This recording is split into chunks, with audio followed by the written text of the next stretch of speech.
to the flag of the United States of America, and to the republic for which it stands, one nation, under God, indivisible, with liberty and justice for all.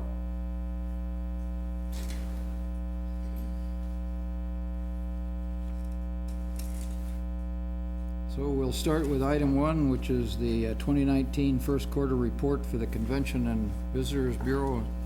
Are you doing this, Karen? You and, okay, both of you, good. Make sure I got the mic on here, so hopefully it's working. Test, test.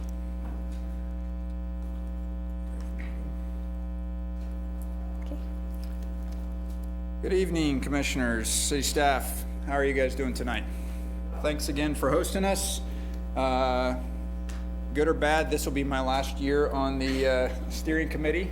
I hope that's not what has caused any of you to maybe not rerun again. I didn't know if that you guys caught wind of that, and so if that's it, I apologize. Appreciate you guys hosting us again tonight. We are pleased to present first quarter and kind of a wrap up of 2018 to you. Again, my name is Ben Sigel. I'll be doing this with Karen. 2019 has already brought several changes to our office. We are pleased to welcome Jason Smith, as most of you have met or been aware of, that he has joined the chamber now as our new CEO. Jason's experience has allowed him to work with several CVBs across the country, each with the same challenge of marketing their communities as well. Some of the highlights of 2018 that we'll get into, but personally I'll just give you a few of mine, and I'm a little partial, as most of you guys know. I put on a lot of races here in town, and we had what I would say is a good year this last year. We had the Bill Snyder, which hosted about 1,500 runners, and I think if I remember from what the numbers were, right, 500 to 600 of those people indicated that they stayed in hotels, which is something that we always try to gather from that. We also hosted the first or the inaugural Bleeding Kansas bike race, which had about 120 competitors, which was not a bad number for a first year, and we're already getting registrations, and we anticipate between 200 and 300 this year, hopefully.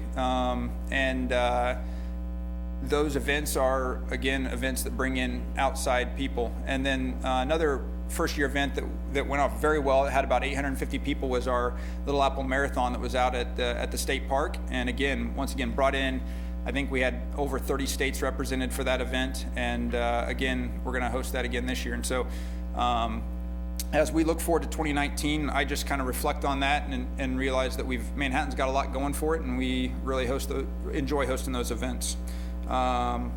We also are very fortunate to have a solid Visit Manhattan staff. We've got Tony Ballard from the Convention and Sales, Marcia Roselle, which is in charge of sports and leisure, of course our director Karen, and new to the team is Anna Kozak, our service coordinator, and our communications teams is Dina Huff, the director, Michael Goins is our communications coordinator, and Maggie Denon, who's our social media specialist.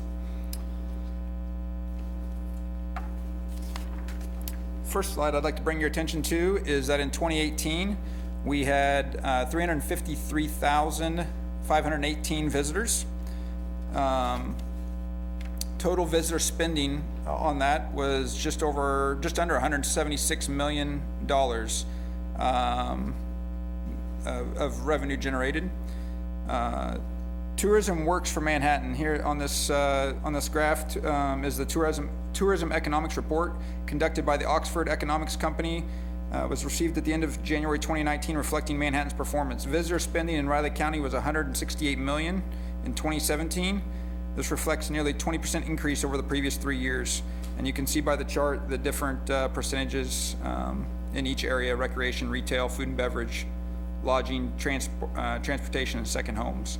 We're going to tag team a little bit on this, and again, when you look at those numbers, this report does reflect 2017, but I think you will, the reason that we're sharing it with you now, we just received that information at the first of the year in January of 19.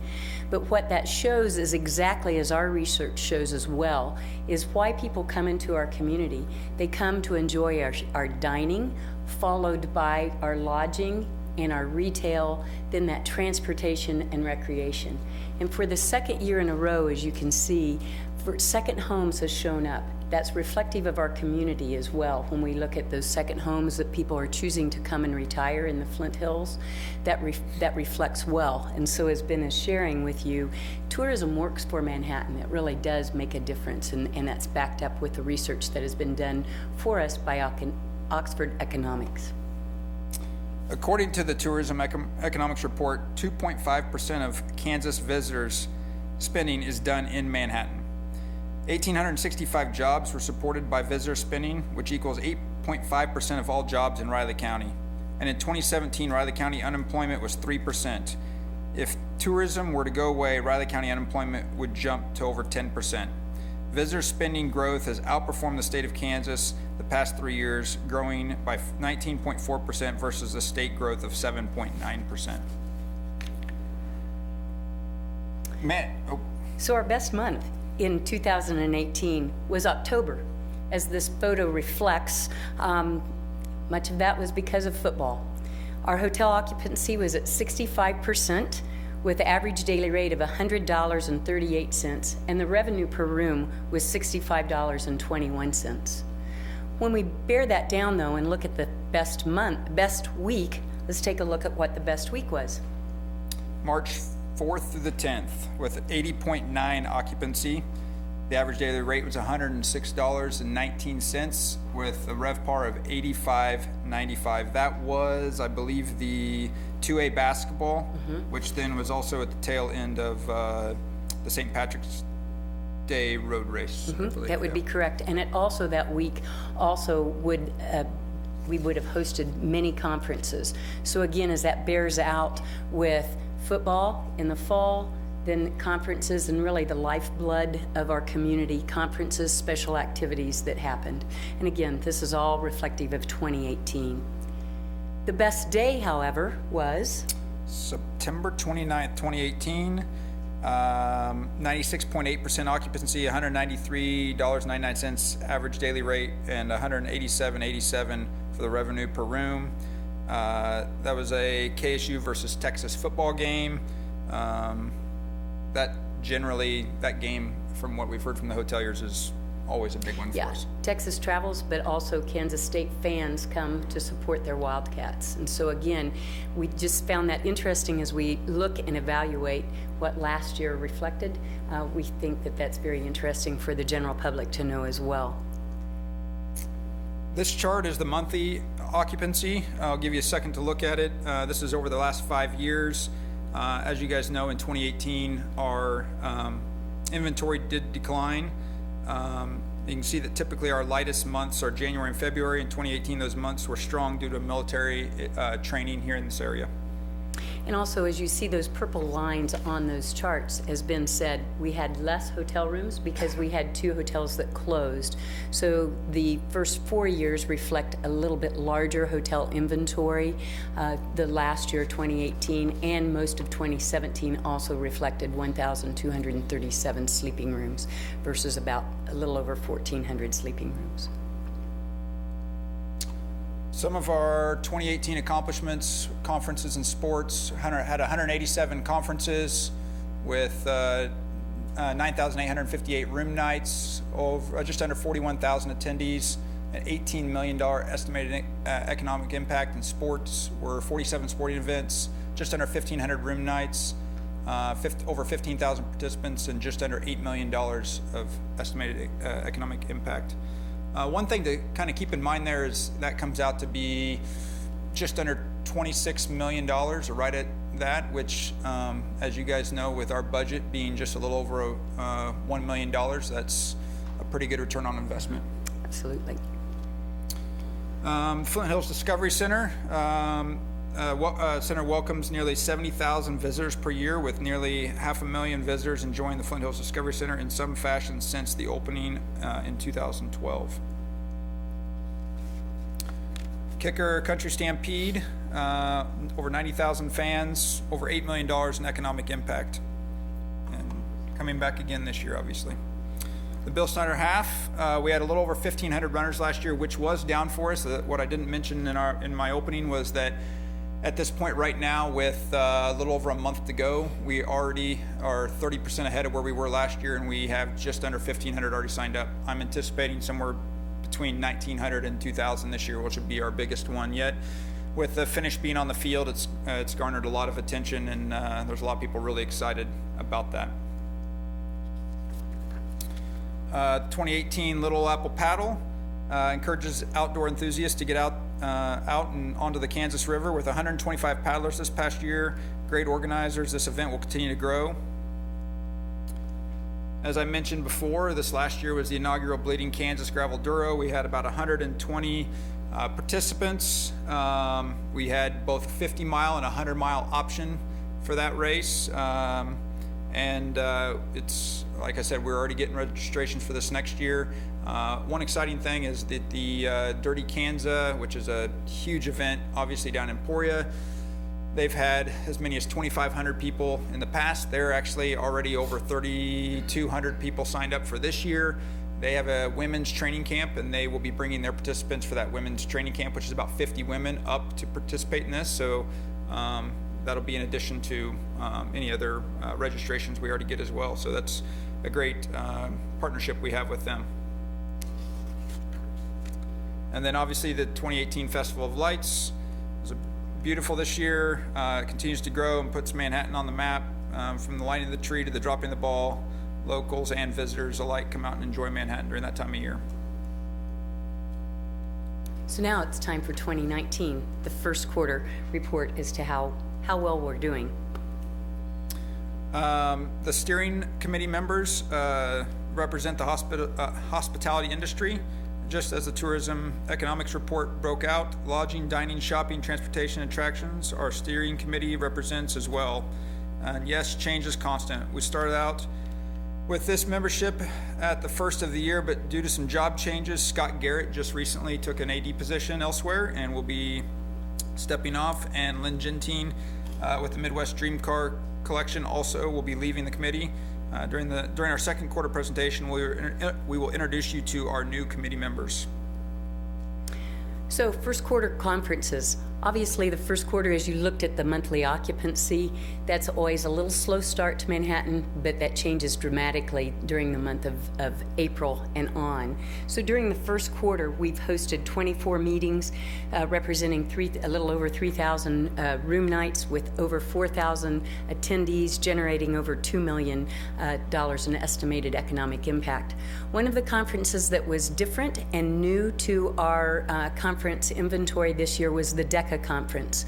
That was a conference that we brought to Manhattan from the Kansas City area. High school students, over 900 of them, came and competed. We loved hosting that for two reasons. One, they put heads in beds. Two, that they utilized the university facilities. The competition was held on the KSU campus at the Student Union, as well as the fact that there were over 100 local judges that judged that competition. Possibly you all were a part of that, and if you were, we thank you for that. But the commitment from the community, as well as the responses from the schools of meeting here in Manhattan rather than in the Kansas City area, was good. We look forward to hosting that again next year. That actually was during the first part of the week that we would have hosted to a state basketball. So as conferences ebb and flow, different events ebb and flow, this helped fill the gap just a little bit. One of the things that we have been doing is we're always looking forward to different opportunities in which to attract new people into our community. We have become very involved in the Professional Conference Management Association, PCMA. That is in Kansas City. We sponsored an evening to expose Manhattan to PCMA. There were 125 attendees with 175 membership. So 175 new potential meeting planners being exposed to Manhattan is a great way for us to tell that story at the International Continental Hotel in Kansas City. We believe that with our involvement in there, we will see that opportunity to continue to develop relationships and expose people to Manhattan, Kansas. First quarter sports, again, We had a long winter, in case you have quickly forgotten how cold and long it was. That's usually slow. 5 sporting events, 122 room nights, a little over 1,400 participants with that, with an $83 million, or 83,000 estimated economic impact with that. We had women's bowling, as well as a St. Patrick's Day race, and then some youth sports with basketball. We thought it was interesting for us to look who inquires about Manhattan. From this heat map, this is where our inquiries came in 2018, as those folks were planning trips into Manhattan into the future, into 19. So you can see those participants, it's hard for us to tell. Are they KSU grads, families? Are they military families? Are they families that had once lived in Manhattan and are thinking about coming back? We just find that very, very interesting, with most of our concentration being more in the eastern part of the United States, but certainly a splattering along the West Coast as well. So we thought you would enjoy seeing that.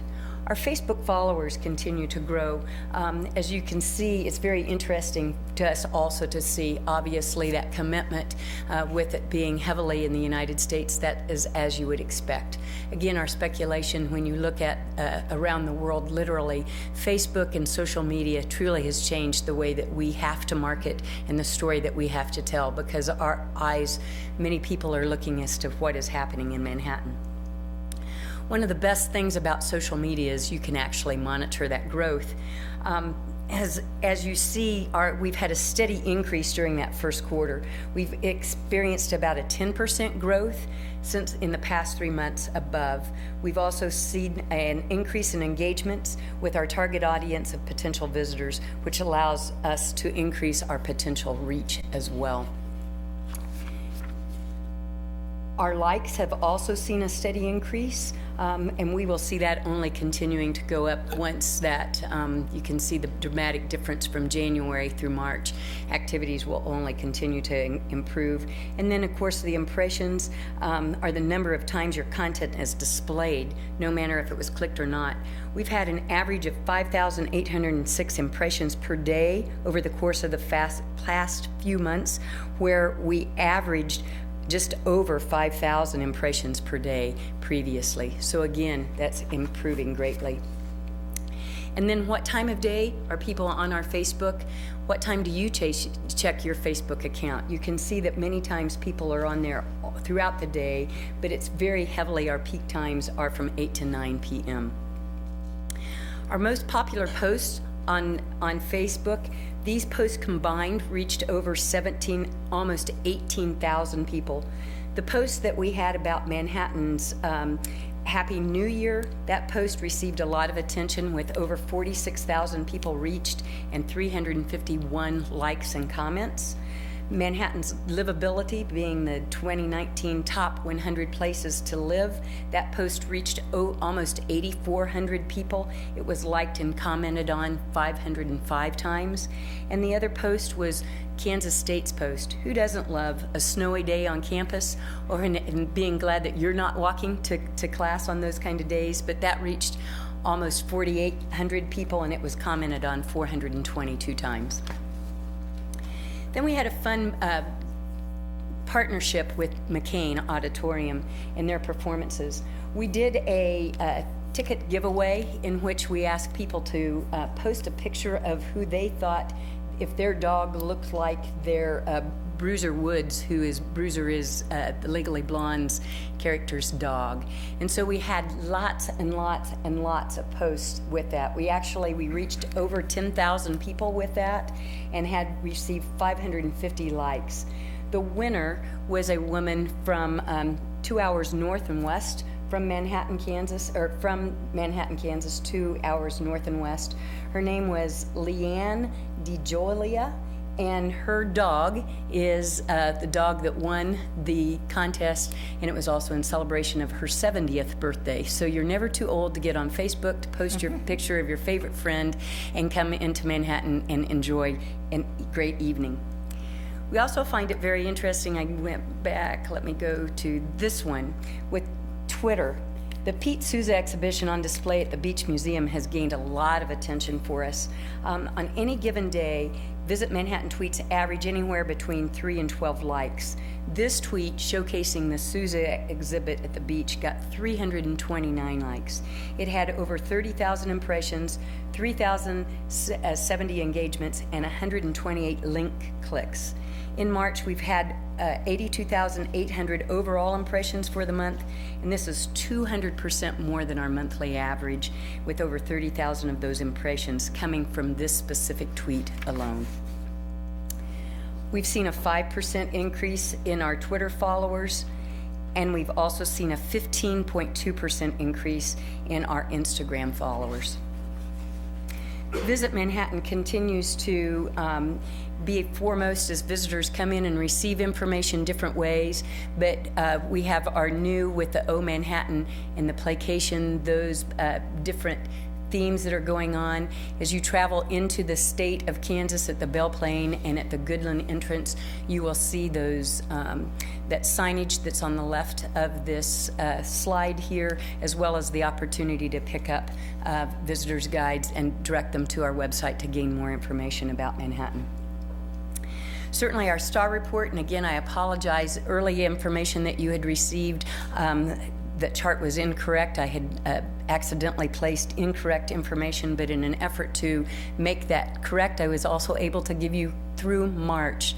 So I'm going to give you that opportunity to review through March how our performance is doing for our hotels. This first quarter is a bit down, as you can see. We're at 58.3% through the month of March versus the 61.2% that we were in March of last year.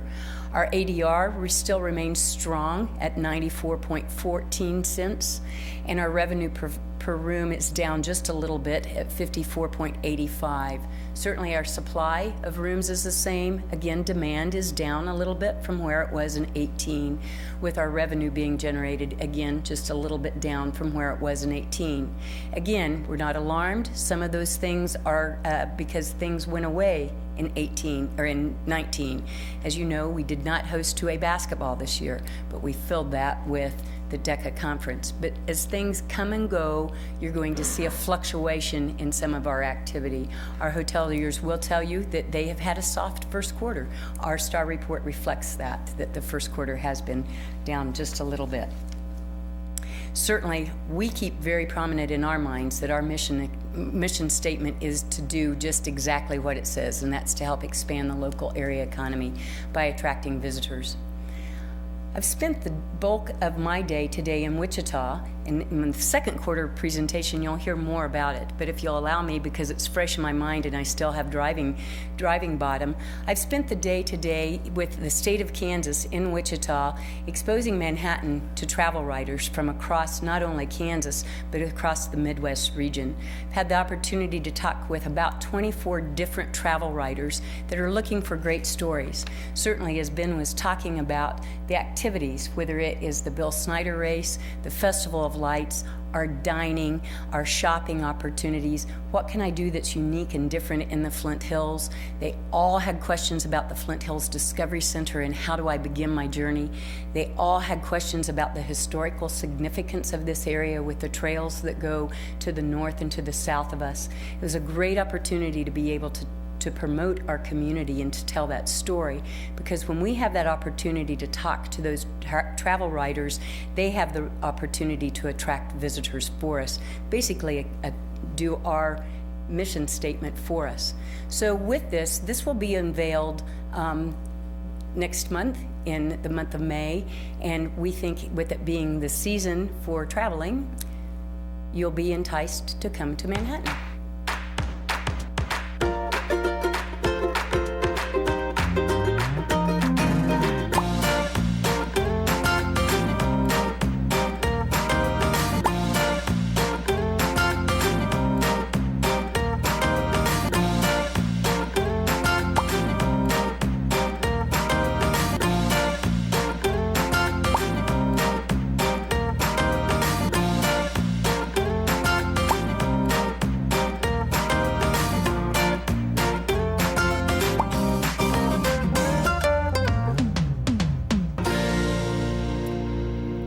reflective of the conversations that I had today. Each one of those items were things that they brought up without even seeing this video. So, thank you, Manhattan, for being a great community to promote. Who might have the first question for us from this presentation? First off, thank you for all the work, as always, that you do to put in these presentations. They're always filled with so much detail, and I really appreciate that. Really early on in the presentation, the visitor spending information with 168 million in 2017. I was curious, it says Riley County. Would it include like a soldier from Fort Riley? Would that be considered a visitor if they came and spent money in Manhattan? That's a great question, Commissioner. From that, this report shows all of Riley County. It also shows Pottawatomie County. It shows Geary County. So obviously, we're reporting on what spending is in Riley County. So that is what is difficult about tracking visitor spending. If you have a family member that lives in Logan County in western Kansas, they would be considered a visitor because they're spending their money in Riley County. So this is visitor spend or dollars that are spent in Riley County. One of the things when I was thinking about this topic tonight, I follow all of your social media, and part of the reason why I do is because I actually find out what's going on in Manhattan a lot of times living in Manhattan from your social media. And so sometimes when I Uber drive, and I'll Uber drive a soldier, I'll talk to them about Manhattan, they'll be like, oh, there's nothing that goes on here. And I'll tell them about all of these things. And they'll be like, well, where do you find information like that? And I usually direct them to you. Thank you. And mostly because I'm like, well, that's where I watch for everything. I think it's a consolidated way. But when you do like your targeting on like your Facebook social media, are we really only targeting outside of Manhattan? Yes. Predominantly? And again, does Fort Riley in your terms count as outside of Manhattan? Riley County? I know. Don't believe, no, Maggie's not here. She could answer that directly. The short answer is when we really first started our social media and concentrating on that, we were surprised as to how many of our locals, like you, are using our social media. So our outreach now, we really want to target just as our marketing always should be. If we attract and target people that are 60 miles out or more, the likelihood of them spending the night, staying longer, is greater.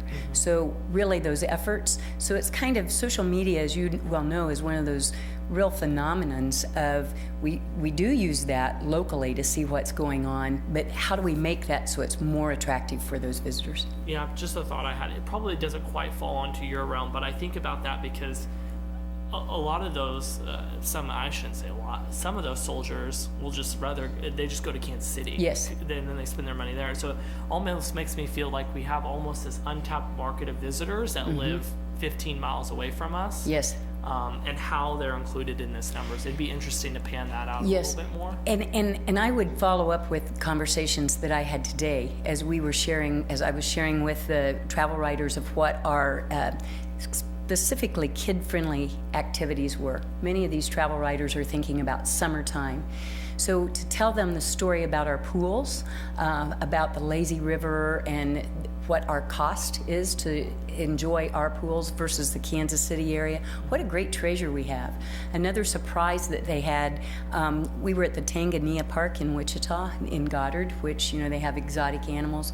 I cannot tell you how pleased they were to learn about Sunset Zoo, an AZA accredited zoo in Manhattan, Kansas. So again, a very family-friendly venue for people to enjoy.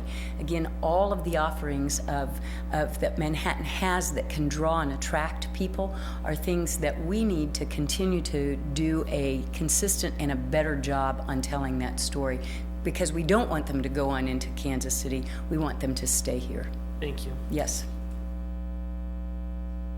Yeah, I have a question about, well, first of all, you indicated social media and all the views and likes on Instagram, Twitter, as well as Facebook.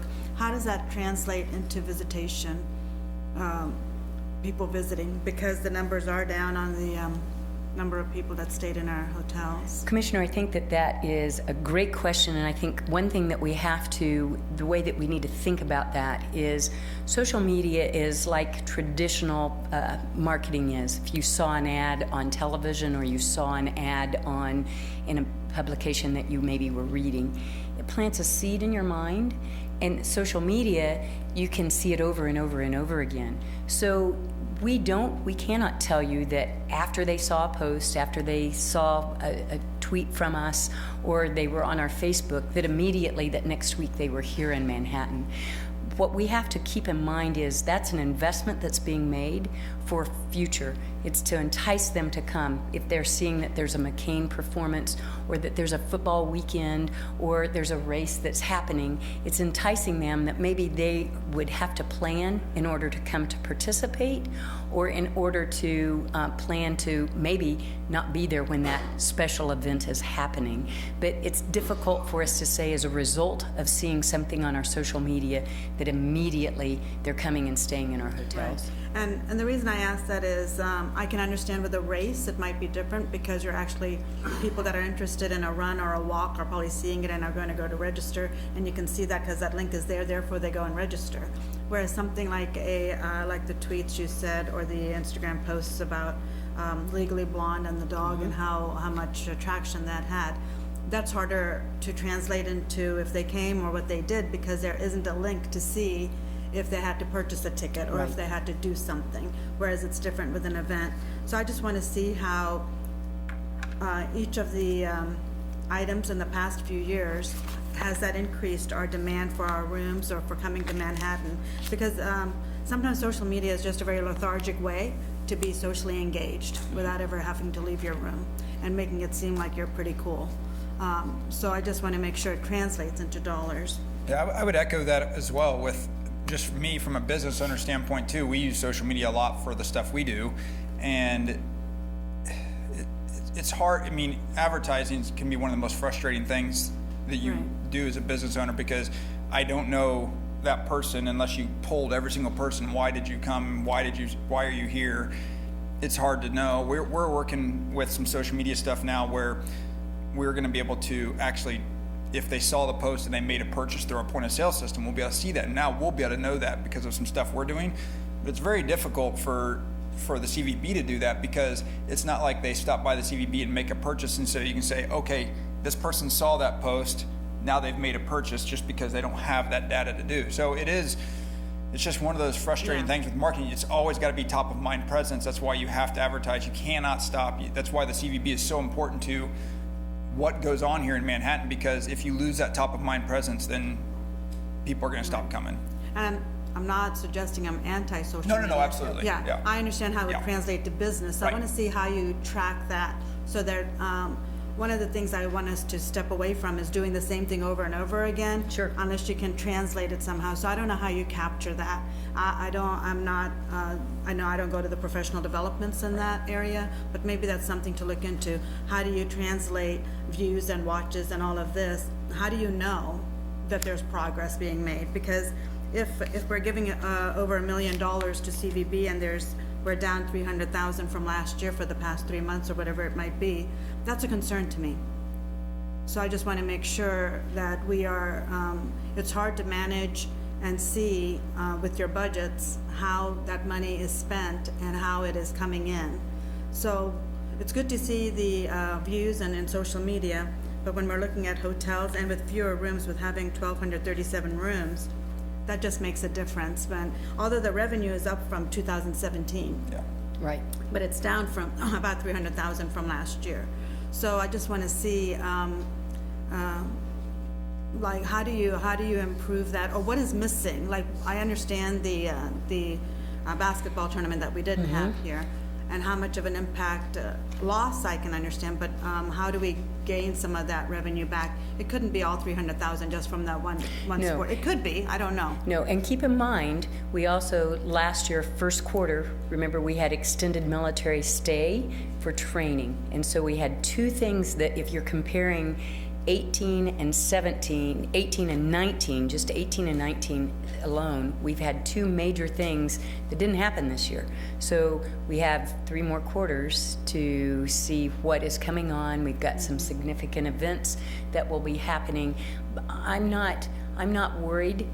We are aware, But for us to quit marketing and not being, your question is very valid. We will go back and evaluate that and see. But I'm not worried that people are not coming to Manhattan. It's just giving them reasons to come to Manhattan. And I am worried that they might not be coming. I am truly worried because there are so many options out there for people. Right. So that is a concern to me. When we talk about revenue sources for the city of Manhattan, and we have property taxes and transient guest tax and sales tax is a huge component of it. So I would love to see people just come to Manhattan, enjoy it, love it, and then go home. And I would love to see that constantly, and that is what CVB does, is promote all of the tourism that we have. So certainly we would like to help you in any way possible, and also look at how some of those initiatives that you're doing, how can we promote it on our end? Because that is an investment in our community, and we want to see that, keep it growing. And you're doing a fabulous job with what we have, but Manhattan, trying to sell Manhattan and being ambassadors for Manhattan falls on all our shoulders. So thank you. That's right, thanks. Yeah, I think, you've got really great, data on rooms. I guess that's easy to collect, so you can draw a correlation there. But as I've said before, maybe, your one slide here shows the 26-to-1 return, estimated 26 million. But can you correlate that to tax receipts, sales tax?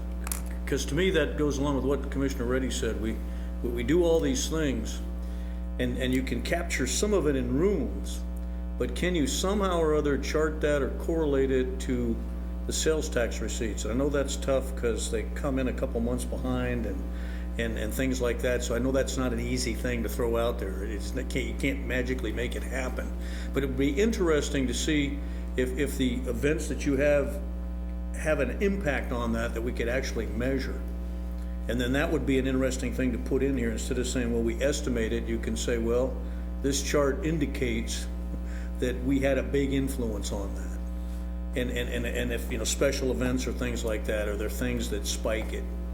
And it'd be interesting to just give that a shot. I know that would be hard to do. It is hard to do, Bernie, and I've had that conversation many times, as well as, and I know that that's something that we'd all like to go, can we see that spike? One of the things, not a quick answer, but again, we are investing in this year surveying our visitors. That takes a long time in which to do that, but for the first 3 months, that's already being done, and we are seeing that visitor spend, when we ask specifically our visitors that are staying in our hotels what they're spending, that visitor spend is up, where we actually are saying, how much did you spend on your room? How much did you spend on dining? How much did you spend did you go to any of our attractions? And if so, what was that spend? So that authentic one-on-one conversation that we are having with our surveyors is very helpful, but it takes a long time for that to be gathered for us to be efficient. But I know that's a desire you would love to have. You could start with something just simple, say a trend chart with just a line that shows the sales tax information that Bernie's got, and then draw your rooms underneath that, and then draw your investment of how you spend the $1 million. I mean, that'd be 3 lines. It would be easy to do. And then you'd be making some assumptions on how the two interact, but that would be a starting point, I think. Want a date, Bernie? Okay. Second quarter.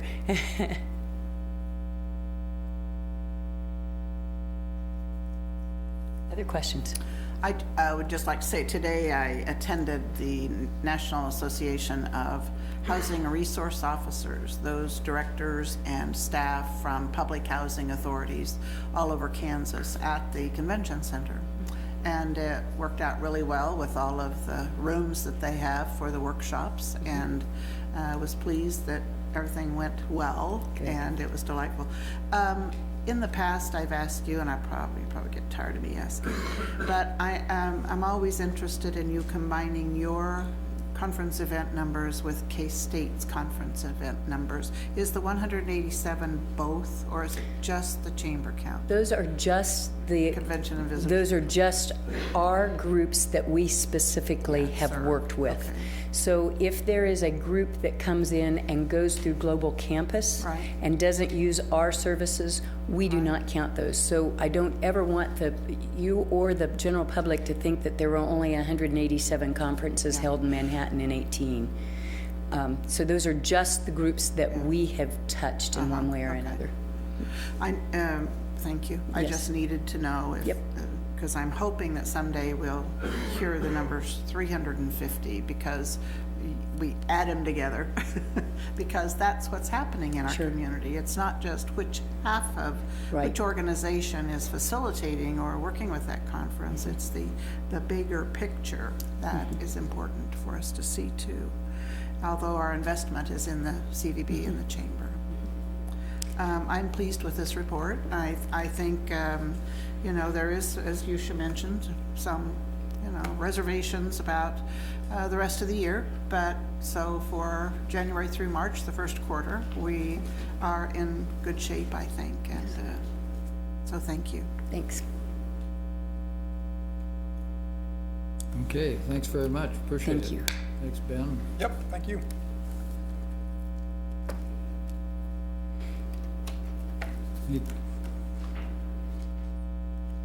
All right, we have Region Reimagine, our favorite topics. Well, perfect. I love to hear that. That's great. I think Okay. most people know you, Christopher. Well, perfect. So, good evening, Mayor and City Commission, City staff. Over the last 6 months, I've officially been here 6 months. And so I apologize. This is the first time I'm speaking to y'all in a formal sense, but I have been working with most everyone almost in this room on a lot of different initiatives that Region Reimagine had launched.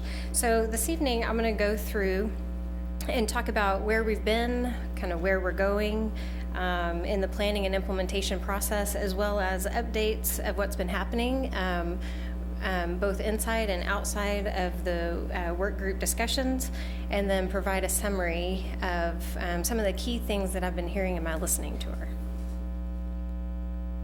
So for purposes of the public and everyone viewing tonight, I just wanted to give a quick summary of what Region Reimagine is. It is a community and economic development planning and implementation effort that is working with Geary County, Pottawatomie County, and Riley County, using a holistic approach to then identify how do we coordinate and leverage resources where possible with both existing efforts, but then also identify where those gaps are and figure out of those gaps what are some of the things that we need to be focused on so that we are prosperous into the future. So where we've been, I did want to make a notation. I added, I believe, 3 slides from the version that you received. So where we've been, the Region Reimagine folded out of the Greater Manhattan Project, where there were visionaries right here on the commission that helped get that started. And it was really looking at that holistic approach, but identifying where are the trends going? What's that community assessment? What are some of the things that we need to be looking at holistically that we should be really kind of the movers and shakers to move the needle the other way? If there's trends that we see that we don't necessarily like migration of the population outside of the state, for example, what are some things that we can do to turn that around? So the essence behind Region Reimagine is to focus truly on talent, probably more than any other component, but what are the other components that go along with the ability to attract talent that will help us on that journey? So the Market Street Services produced the Greater Manhattan Project Plan. There were 4 different key documents as a part of that.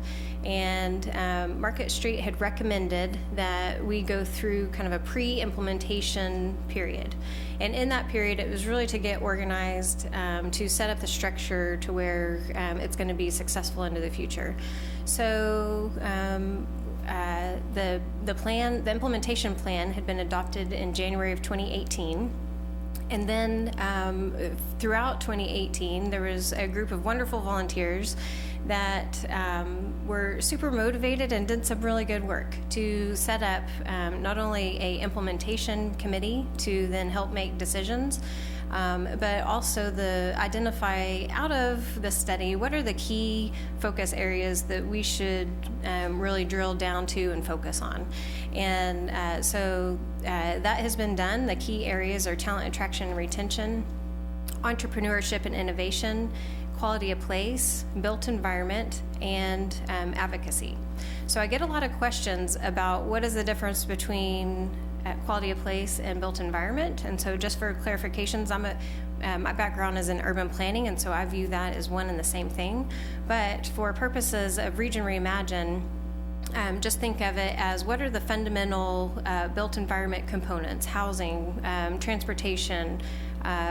It may include utility type information, infrastructure like our fiber network, those kind of things. Whereas quality of place is almost like the icing on the top. What are the things that are here in Manhattan that make Manhattan special? And are there places, often referred to as placemaking, whether it's on the corner of a downtown block or a city park, that we can take and make improvements to encourage tourists and members of the community to get out and enjoy the community even more as a retention tool. So those are the 5 key areas that were identified within this pre-implementation period. Each of the work groups were asked to develop purpose statements. There were infographics based on the conversations of what are the key things that we're hearing that both came out of the plan, components of the plan, as well as conversations that we've had throughout 2018. The work groups have reviewed the tactics and with a rebranding strategy from taking it from the Greater Manhattan Project to Region Reimagine. There has been a great effort over the last few months to make sure that we're building relationships with those, with additional people in Potawatomi County and Geary County, and even additional relationships here in Manhattan. Who are the key people, and Riley County too, but who are the key people that need to be at the table to have these conversations, and are there common threads in each community, or maybe just 2 communities, or are there things that we need to that have a great enough impact that we need to be focused on even in just one community. So we've led a series of focused discussions over the last several months. We and then a part of it was I was hired, so that's great. I'm happy to be here. And then we had through the Leaders Retreat in 2019. In January, we had a call to action. It wasn't a full-blown rollout of the plan, but it was a call to action. And what I challenged everyone that attended, there was 245 people that attended that Leaders Retreat in Olathe, Kansas. And of those, I challenged everyone there from all 3 counties to sign a banner agreeing to think regionally, to collaborate, and work together on common issues that could be worked on together to resolve, or at least improve. And so we took that information from the Leaders Retreat. We went back to the work groups because not everyone within the work groups were able to attend that Leaders Retreat, and we had all the work groups go through that same exercise. So now we have a 61-page document that's really good reading, nighttime reading material. And I'm not going to bore you with that, but I did want to take some highlights from this presentation to give you an idea of what some of that input had to say. And then we're going to take some of that input and the information from the Greater Manhattan Plan and enhance that foundation that has already been built. So this is a diagram that I've been drawing for lots of people ever since I arrived, that in my mind, Region Reimagine has the ability to identify what truly is regional versus what may just be a local issue, and then identifying what is important to each of the 3 counties. So we're going through a process to identify those. Are there gaps in which no one is working on, or are there existing organizations that are already taking the lead and they're doing great and they really don't need help?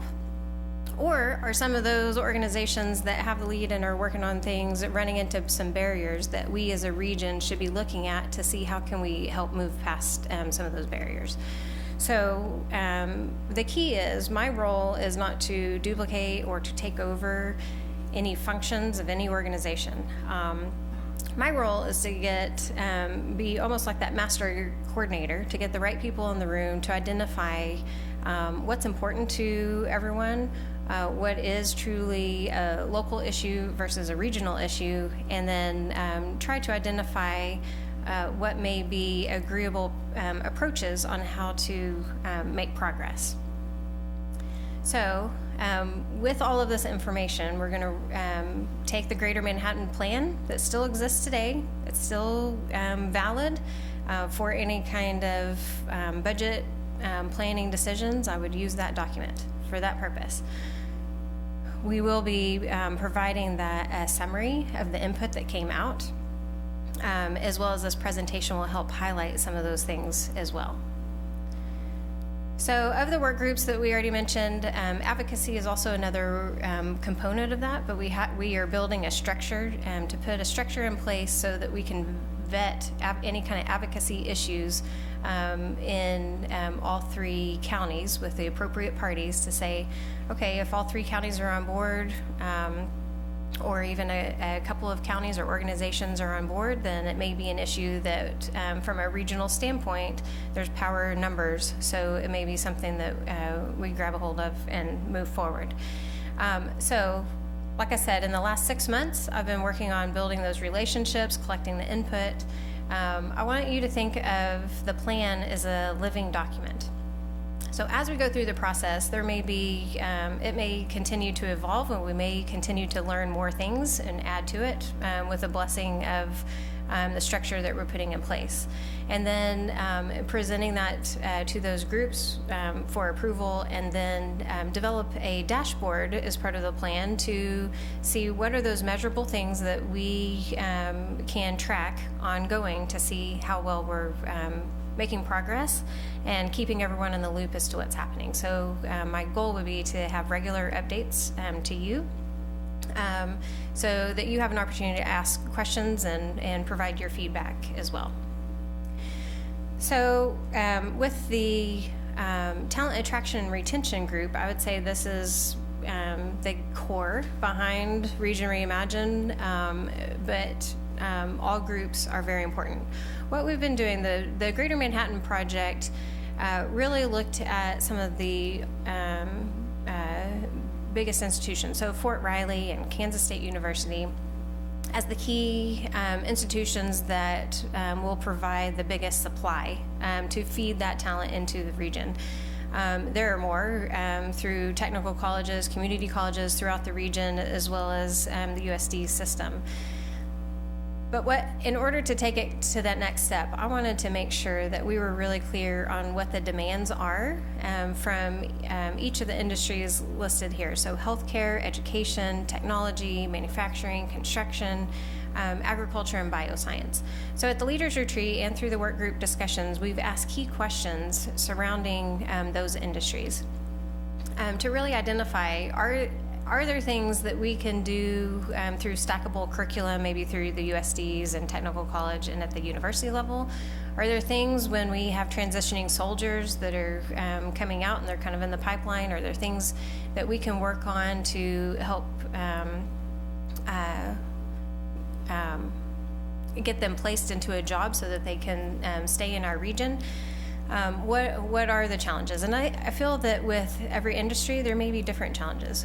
Some of the things that we have discovered is that in the agriculture industry, we have a great pipeline produced out of Kansas State University and other institutions, but there's not as many jobs for them once they graduate to go to so that they can stay.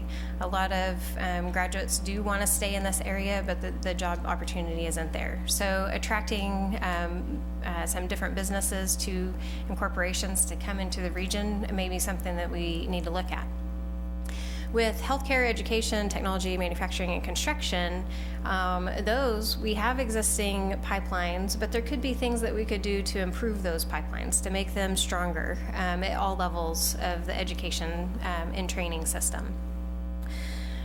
One of the things that I wanted the work group to do, I had them divide out by industry and sit at different tables representing their industry, and I wanted them to go through Department of Labor data looking at salary information, comparing our Manhattan MSA compared to all the other MSAs in just the state of Kansas to say, okay, from a salary standpoint, how do we compare? Are we offering competitive salaries in each industry or not?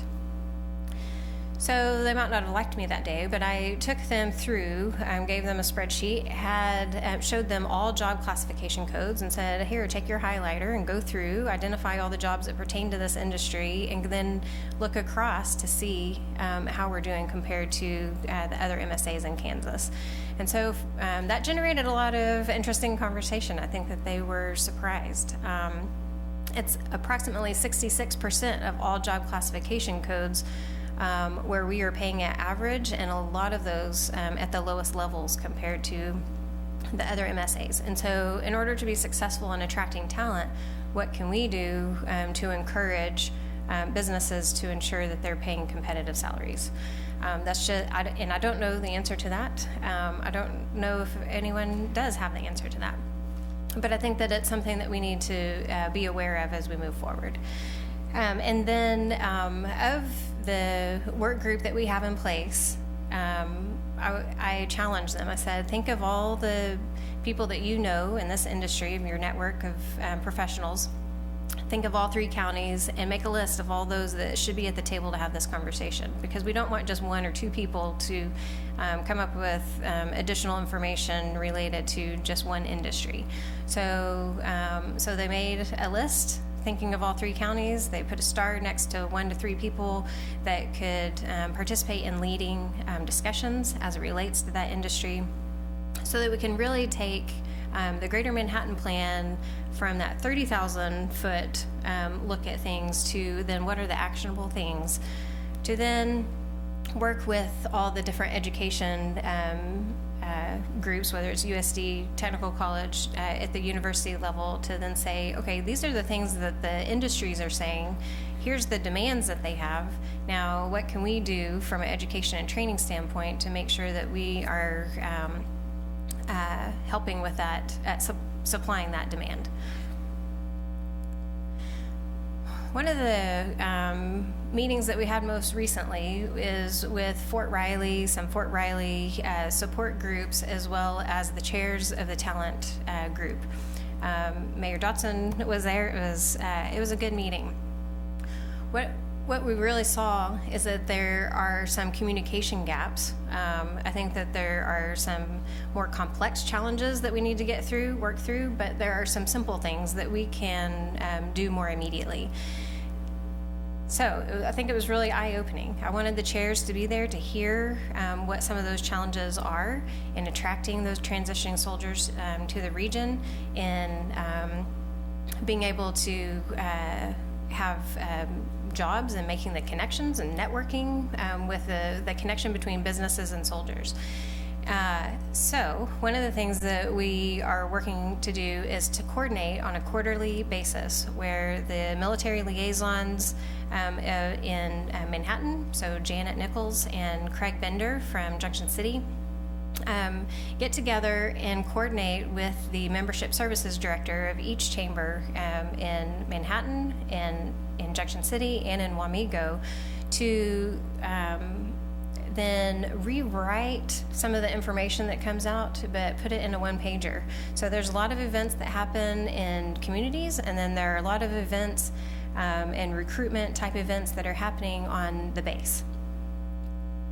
As businesses, you get kind of bombarded with all these different events and all these different flyers. Well, how great would that be to have just consolidated on a quarterly basis, and with language that speaks to the businesses as to why is it important for you to engage or maybe attend an event, what to expect, how many people should we anticipate for material purposes, those kind of things. I did want to highlight, last week we had a Junction City Chamber hosted Hiring Vets is Good Business, and that is an excellent example of some of the connections and meetings that I've had with both Craig and Mitch Foley, with a transitioning soldier program, to then out of that meeting they said, hey, you know what, Christy, we need your help. I want you to help promote this event. And so Junction City opened it up for the entire region. We got it out from all the different chambers. I sent it out to all the Region Reimagine Network. And I don't know the total number, but I did attend, and it was an excellent training. So that was, I think, a great thing. Janet Nichols with the Manhattan Chamber is about to launch a program called Advise. It is a way, what we've been talking about, and there's been a lot of conversation about how to make connections with the business community to the soldiers, and to create a good enough connection or partnership that the soldier and their families feel that this is their home.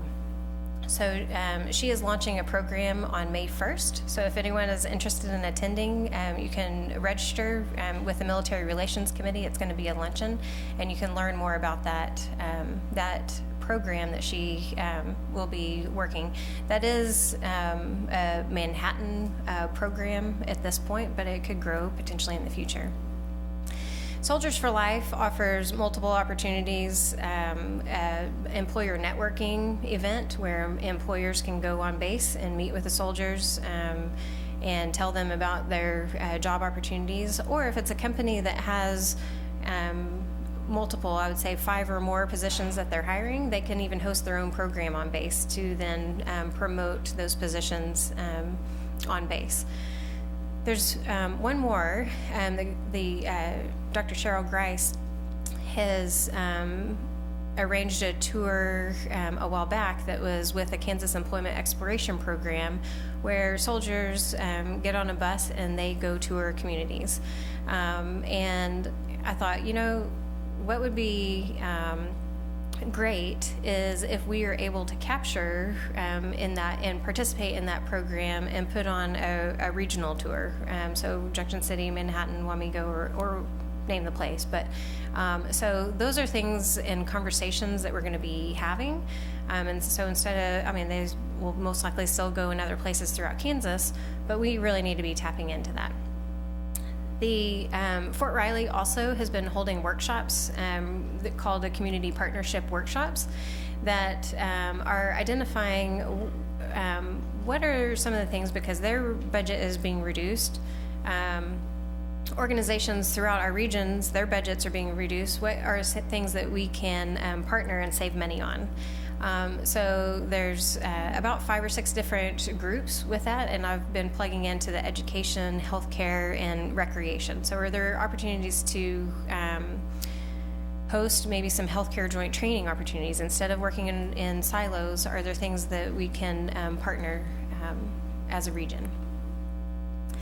Kansas State University Career Center, Carrie, is a part of our talent attraction retention, which I think is critical. So there are career fairs that are happening both with Kansas Works and at Fort Riley and Kansas State University. They're happening all over the place, but how do we get the word out about them? What I keep hearing is there's a lot of businesses that come from all over, but we don't have as much representation from our local businesses. So what can we do to promote those businesses to say, no, we need to have a seat at the table. If we're gonna really recruit and retain students and soldiers and employees and residents here, everyone needs to know about these events. So the Career Center has agreed to allow me to help promote some of their events for them. So more to come on that. I did wanna say, there is going to be an employer registration for the All University Career Fair this summer from June through August, and then the event is going to be held September 24th through the 26th.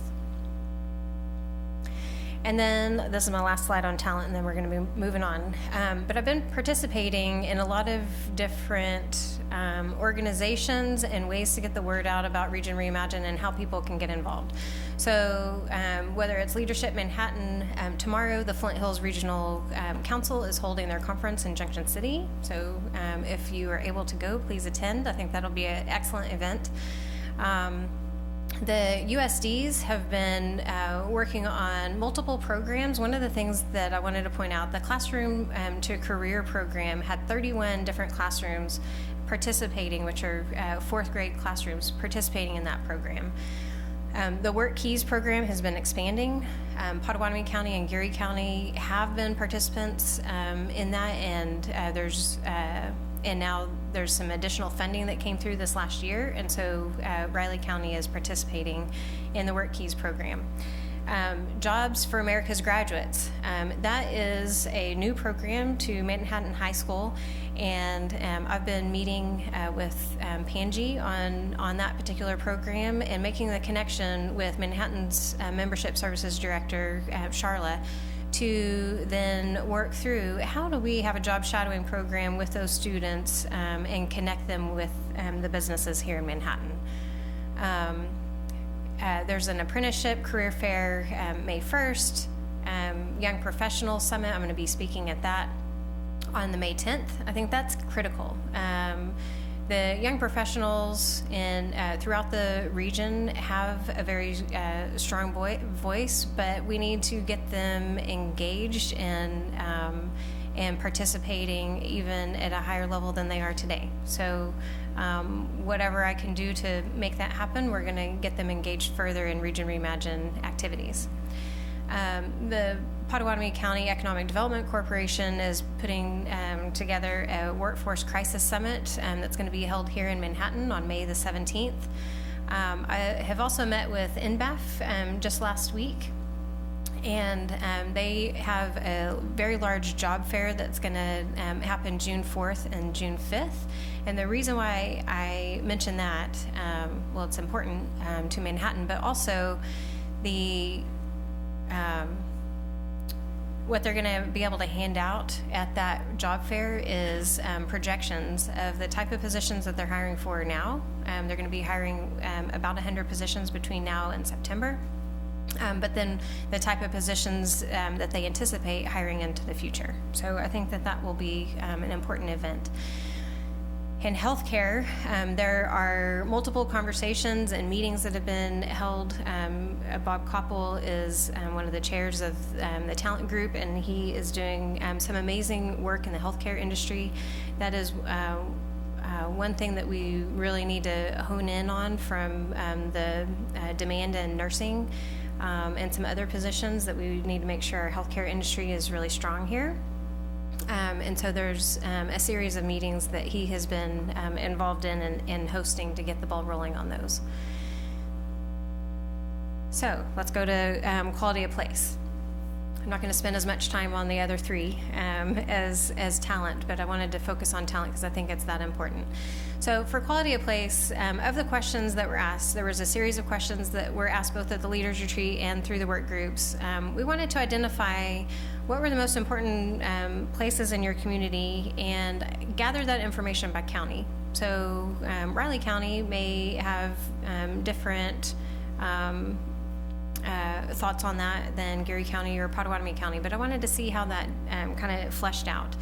So on this slide, of the things that are listed below, those are common themes that meant that comments were made from all three counties. If comments were not made from all three counties, it would not be appearing here. One of the questions was, what may be important to improve that would enhance the quality of place in your community or region as a whole? And you will see as we go through these, trails, walkable areas, outdoor recreation has been really the key thread throughout all of these discussions.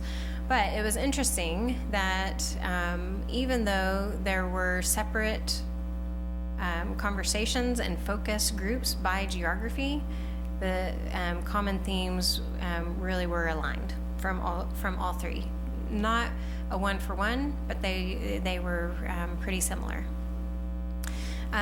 There is an effort here in Manhattan to there's a concept out there about what improvements could be made along the riverfront that would also help with flood protection. That's a concept at this stage, but because of that concept, I wanted to see, is that something that should be regional, or is that a local issue? Is that something that may kind of a visioning process? Who's interested in going through that visioning process of what that may look like in 10 to 20 years? I'm not sure 100% if that will come to fruition, but I'll tell you that all 3 counties had a desire to participate in that visioning process. What comes out at the end, as far as from a funding standpoint, that would obviously be up to each jurisdiction as to what they would want to implement, but at least let's see what's possible. And then the last question, if you had the ability to make one improvement that would benefit the 3-county area, what would that be? And the consistent conversation was trails connecting the region. So whether that's trails or activities, events, what are things that can bring us together to promote activity and connections between communities? And then outdoor recreation, again, kept coming up. So I wanted to look at this in 2 different ways. Of the common themes that arose within all 3 counties, what was that frequency among those questions? Trails and outdoor recreation, followed by riverfront, followed by indoor recreation, performing arts and arts, specific destinations, so Aggieville, North Corridor, downtown areas, and then specific neighborhoods were listed in some of the input. And then last but not least, parks and designated natural areas and community entrances. That's been a big topic in a lot of those conversations. What can we do to improve our community entrances so that you know that you've arrived to somewhere special when you arrive? And then the second way of looking at it is a prioritization process. So everyone went through a dot exercise with different weights and points given by each color. And the indoor recreation ended up being the most. And unfortunately, it's not showing up on the slide on the screen. But I hope it showed up in your handout possibly. There are some blue shaded areas that identify what was the most important in Geary County versus Potawatomi and Riley, what the top 3 were. And then in addition to each session, so there's 5 different sessions that these topics could have come up. I gave everyone an opportunity. If there wasn't something from the common themes that we had heard in prior conversations, they had an opportunity to add new things to the list and go through that ranking process with those as well. One of the things, and the reason why I included this slide, is that childcare continues to be a very important topic in all 3 counties. It happens to be where Geary County is the only one that brought it up in this setting, and our talent work group is going to be the group that's handling or working towards that. But childcare happens to be one of those that I keep hearing comments about how people, especially in the smaller communities, are moving specifically because they don't have childcare options. So there's a lot of work that's been done in all 3 counties, including here in Riley County. And I've had meetings to learn more about those planning efforts to see what those next steps are. It truly is a regional issue with a localized need. So innovation and entrepreneurship. There was a work group that met last fall, and they had a lot of really good input that came out of that process, but for simplicity purposes, if you could narrow that down, creating a culture of innovation throughout the region is the key initiative that we are going to be focusing on. And then how do you create that that culture of innovation through both the built environment, the partnerships that we have with research institutions, with K-State, with the entrepreneurial community, with transitioning soldiers that may have an interest in entrepreneurship, those types of things. So a couple of weeks ago, this group and kind of an expanded group met, and we went through an exercise that by county, everyone was identifying capabilities that we already have throughout the region by county and Kansas State University, and did some asset mapping. So we identified what are, as it relates to entrepreneurship. So what are the things that we already have that we can build from? One of the key things as well is to make sure that we're having those conversations in Potawatomi County and Geary County and identify of the framework that's been created, how does that apply in other areas outside of Manhattan.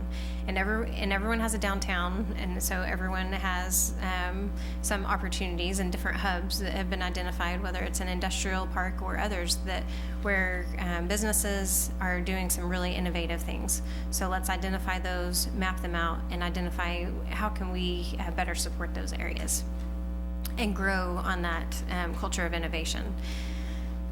We're to this stage in innovation and entrepreneurship where we are going to get to the level of action level kind of plans, folding that information into the strategic plan.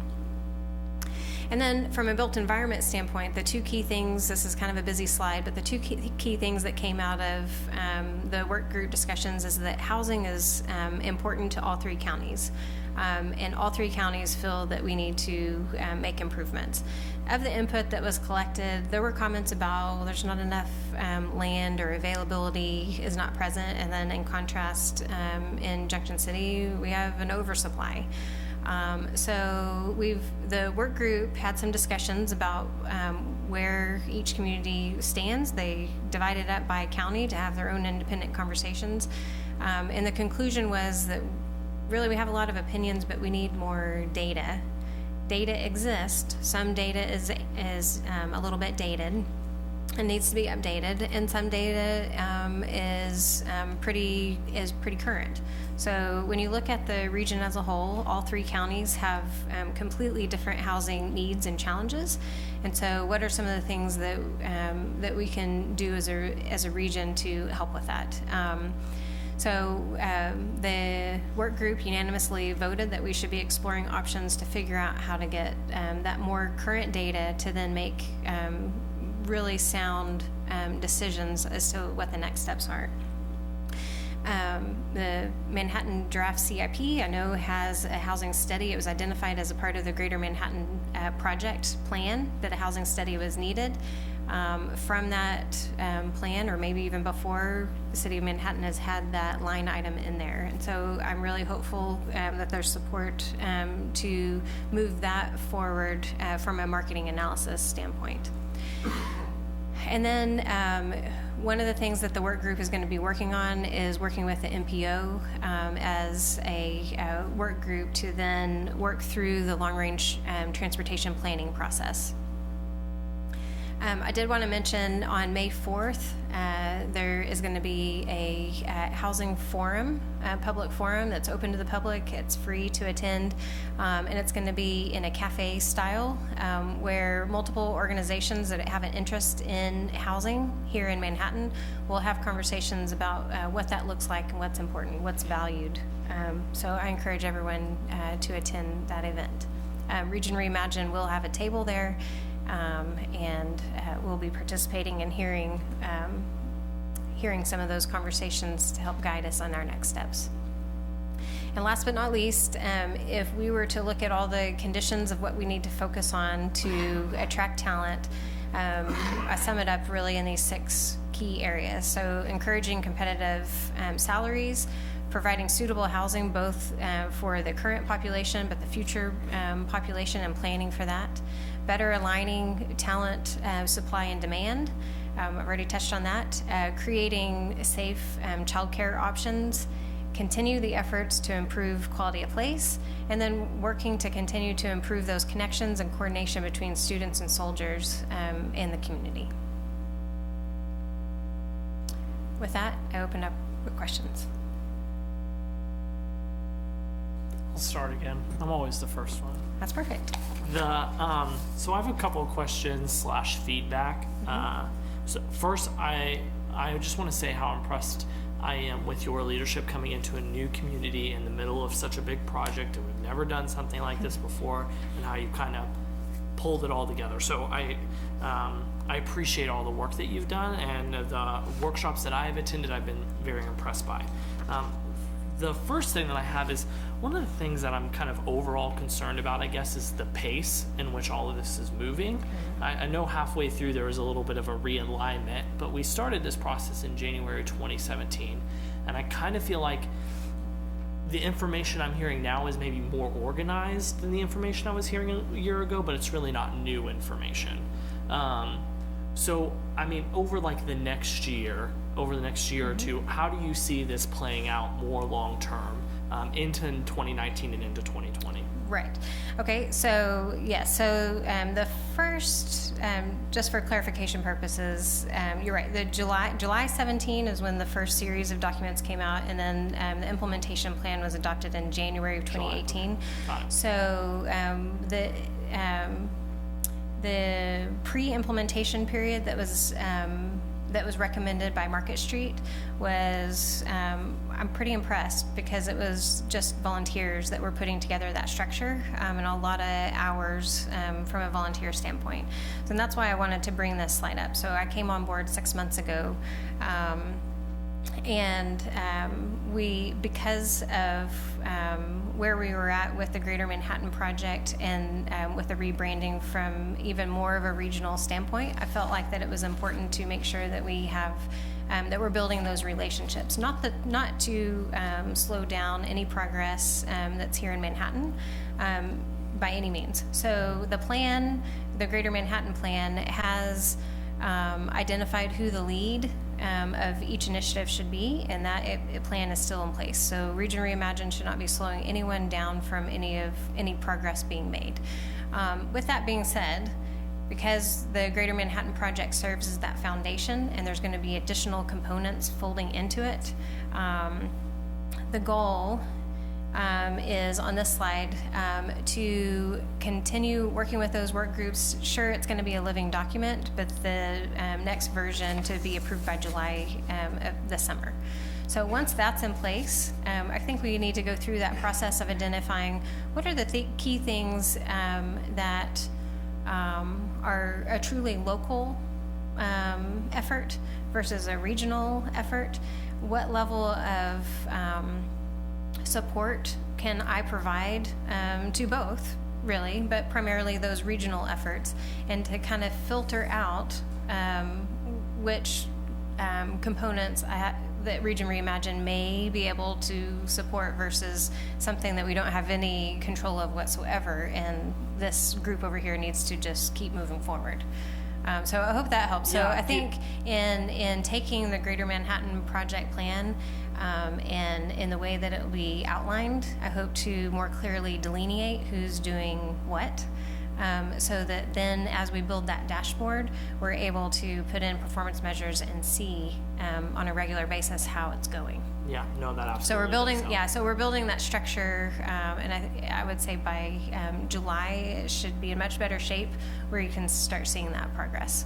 But everyone should continue doing everything that they should be doing in their own organizations. Yeah. Do you think over the aggregate, and again, as we get further into it, I guess I know all of this doesn't come down to like policy making or governing or money, but some of the asks will be a little bit more direct. Like even when I look at the last slide, overview of conditions to focus on talent attraction, and number 4, increase safe childcare options / capacity.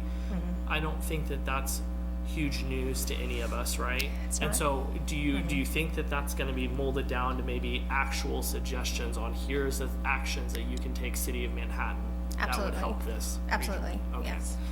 Eventually.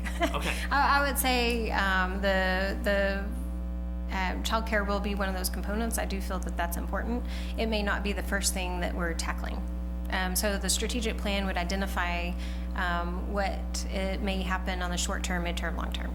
And then and just related to that, the only other thing that I could think of, and again, I know we're so early into this, but I mean, when we talk about the Aggieville vision, we pass the Aggieville vision, mm-hmm. and when we talk about the investments that we're making in the North Campus corridor, mm-hmm. even though those are very Manhattan specific, they're probably 2 of the most important neighborhoods in the region. Right. And it would have been interesting to get input from the regional level on the decisions that we were making in those areas. So again, moving forward, when we start to revisit Aggieville again, do you feel like some of your committees will weigh in, or you'll give opinions on some of the decisions that we make there?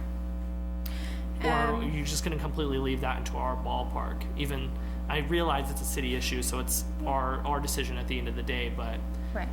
yeah, important areas. It is a local decisions as to what happens in Aggieville, but at the same time, it is something that will have a regional impact. And so I guess with that, especially being a planner, and the role of Region Reimagine, Region Reimagine supports the plans that are in place and adopted by any community. So I know the City of Manhattan has multiple plans, and so if there are barriers that are getting in the way and Region Reimagine can help with that, happy to do so if we feel that that's an appropriate role. Is that a good way to answer that? Yeah. And in some instances, it may not be. And some No, totally maybe. understand. Yeah. Just big ticket items. At least me, I don't know how the rest of the commission feels. I would be interested to hear what like the Built Environment Committee would have to say about all of the huge infrastructure things that we're doing in Aggieville, and how that affects our partners regionally. Last question I have was about on the housing slide about the CIP. So this predated you a little bit. We did have a CIP in our last budget.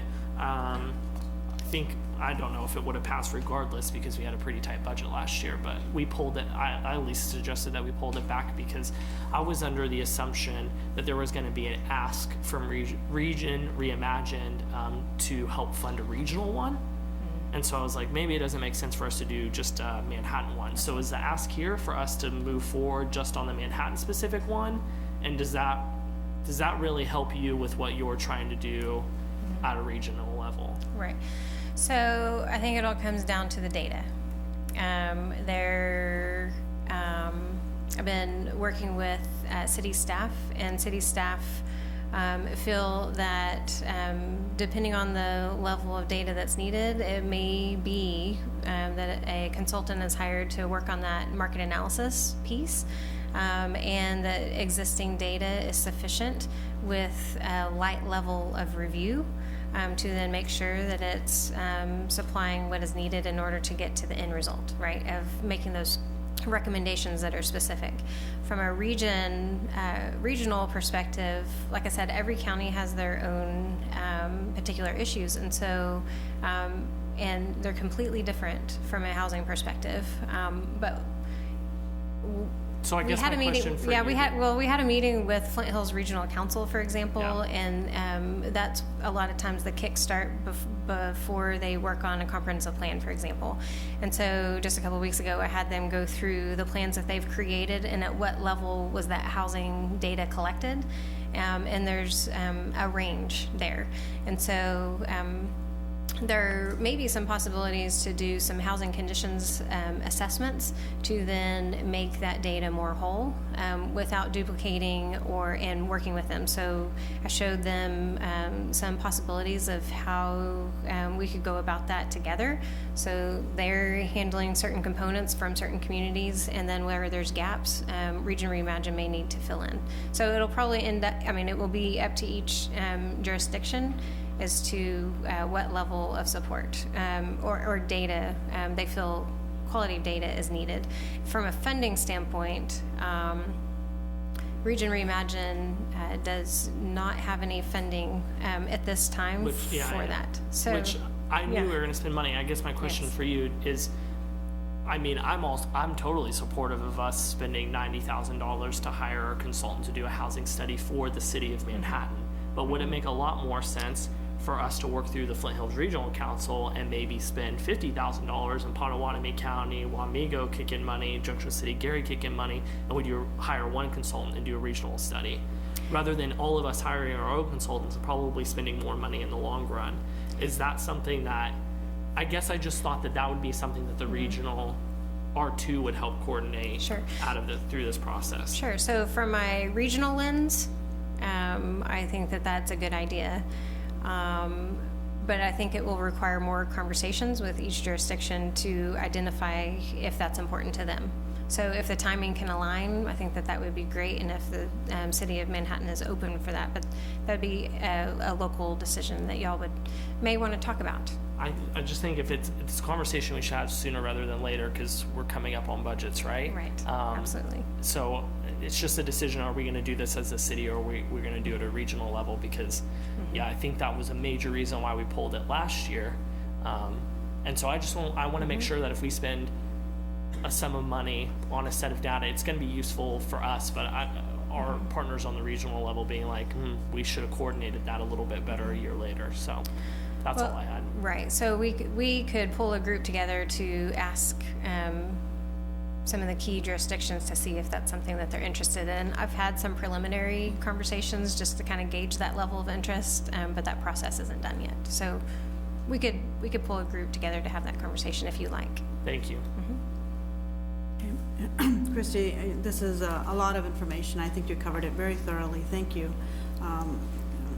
I do suggest maybe using a darker color. Just we have this in front of us just for public to see. But other than that, the information is a lot, and I'm glad the way you organized it. It was easier for us to handle. I can't imagine what you have on your computer for all of this. At the same time, everything you've collected. So I have a few questions. They might seem not well connected because they're just kind of thoughts that I wrote down as we're going. So I know there is a committee or a board, an implementation board that works with you, but who do you report to? Who do you take this to? Who guides you? What governance structure guides you? Sure. So there is a implementation committee that serves as kind of the decision-making, almost like a board of directors group. So they're the decision-making body that So you present this to them and they give you guidance? I provide updates, Okay. yes. I am housed with the city of, I worked for cities for years, with the Manhattan Chamber of Commerce. And just from a money savings logistical standpoint, there are some resources that I tap into for basic operations, so we're not spending more than we need to on some of those operating expenditures. So I'm housed at the chamber, so I report to the chamber CEO, Okay. And that, as well as the implementation committee. right. So, so one of the things is, if we're talking region, and this is Region Reimagine, would that governance look with having all of the CEOs of chambers, part of that? So that's a really timely question. We have been working on a charter for the makeup of that group and what that looks like.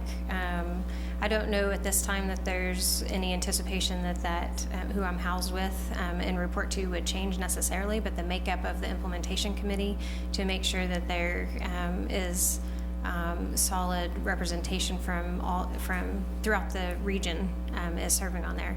So we've been working through those conversations. Later this week, the implementation committee will be having further discussions. So I'll be able to answer you more fully once that decision is made. Yeah, and because the Flint Hills Regional Council does have governance from all of those communities, and then they take back to their communities. So I was thinking, and Gary Stith, and they have their own groups of employees that work with that. So I was wondering how that works, because it is Region Reimagine as opposed to just Manhattan. Sure. That might become an issue as you move forward. Also with, since you're the Lone Ranger on this, there was talk about other employees being hired either to be working under you or along with you. Do you know where that is in this process, or has that discussion come up yet? I know there was talk when we were first initiating it, there would be 3 to 5 other people with you. Right. I have had that. I am aware of 2 positions that were talked about, but we're not in a position or stage where we would be able to take those on at this time. So the timing of those being brought up again, I'm not sure, but it's not at the forefront of our minds at the moment. With Jason Smith being our new CEO of Manhattan Chamber, I know he has been asked to review everything from an operational structure standpoint and financial standpoint, and so that may be one of the things that he is looking at. Yeah, mainly because, like we mentioned, we're going to be discussing budget, and I didn't know, I'm assuming that's not going to be in this budget cycle as far as an ask. It might come at a later time. But I also don't want you to be so overwhelmed that with all of these balls in the air, and you're in charge of it, but you're going to get burned out at some point, and it's going to be hard. I have a hard time keeping track of people's names. I can't imagine what it might be like if you have so many people that you're working with, especially with all the groups and the layers that are there. Let's see. We talked about implementation, action plans. So under each of those bullets, you had so many bullets. Is there a process you're working with your implementation committee to maybe just have 2 or 3 bullets under each of those, so it's not so daunting? I don't know. if that's- From what all the, each of the work groups are working on? Is that what you Each of the work groups, and also just with the three that you mentioned, with the talent and the place, quality of place, and other areas that you mentioned, just. At this point, I think if there are changes to the overall structure, that would be something that would be taken to what is called a steering committee. That if there's any significant changes, they would need to discuss that. I don't foresee that structure changing necessarily. The components of what we are focused on and the timeline in which we focus on should be spelled out in that strategic plan. Yeah, because there's a lot of good information, but there's so much that it's going to be impossible to wrap your head around where you accomplished something, to put check marks against 3 months we accomplished this, 6 months we accomplished this. So short-term and long-term specific goals is what I'm looking at.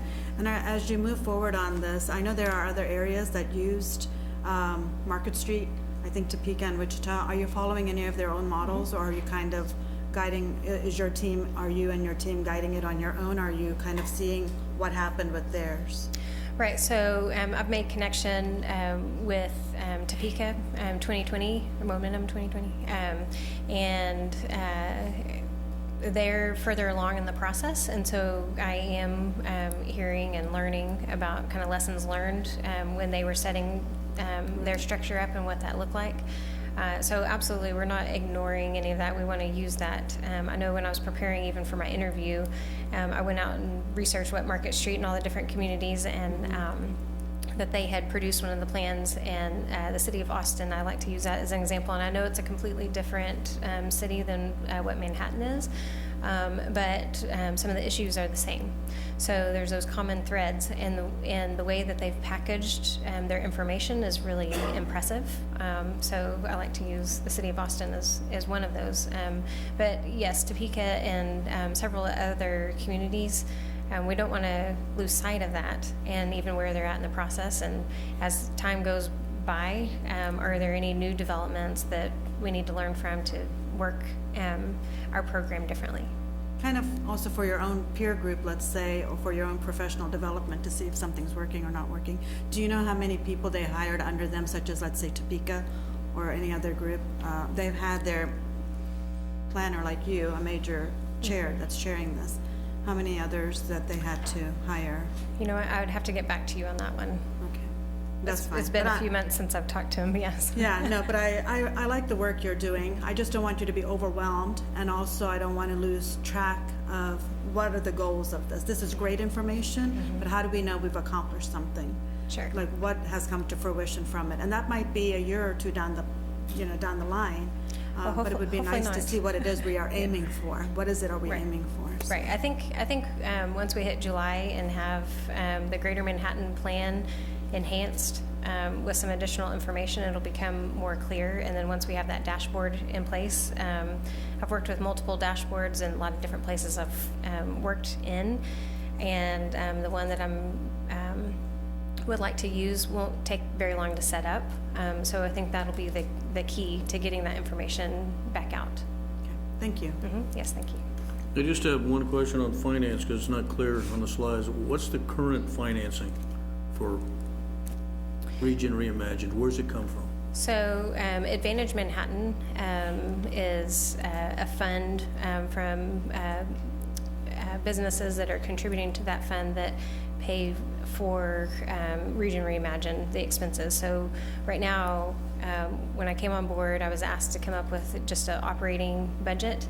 So it's just bare bone kind of skeleton to keep me here and to move me forward.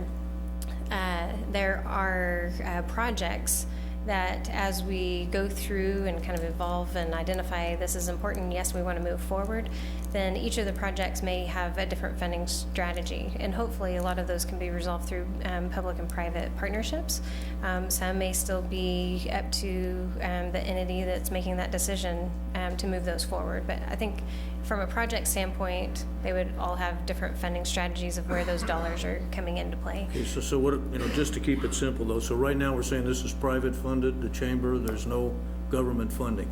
Through Advantage Manhattan. Okay, and then in the future, there is plans to ask for government funding from various government agencies, county, city? I would say that that's a possibility, but we're not at that stage quite yet. And like I said, Jason Smith is going to be looking at the organizational structure and funding of all accounts and what that might look like. Okay, thanks. Can you pull up the slide with the umbrella on it?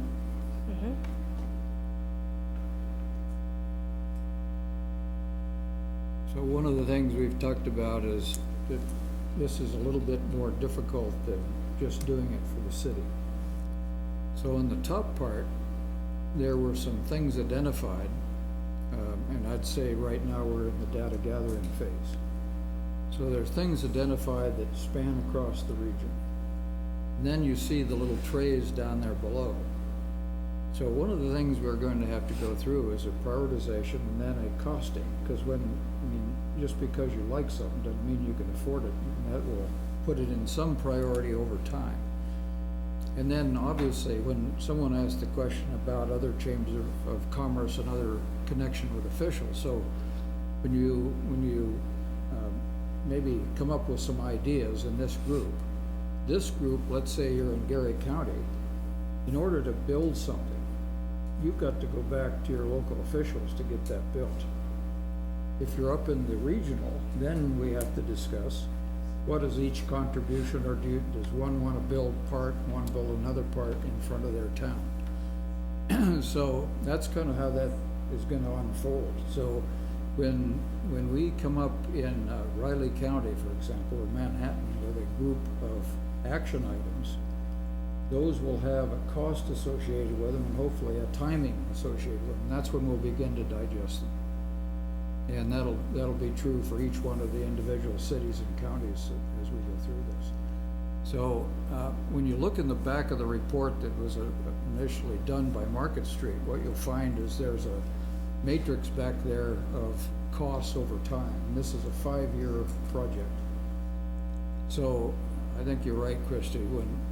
As we get further along, we'll be able to better forecast the costs and whether or not we can bear that out of the Greater Manhattan, not Greater Manhattan, the Advanced Manhattan Fund, or if we're going to have to ask each one of the counties and the participating cities to ante up a little bit, particularly to do the regional part. A terrific job. That was there's a lot of material. Having seen the thickness of that, this was a great synopsis. Great, thank you very much. Thank you, Christie.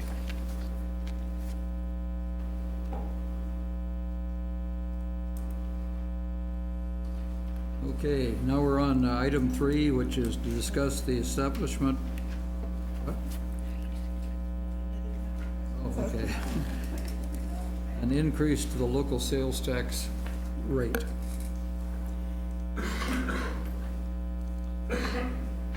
You all by yourself, Jason? I am, I think.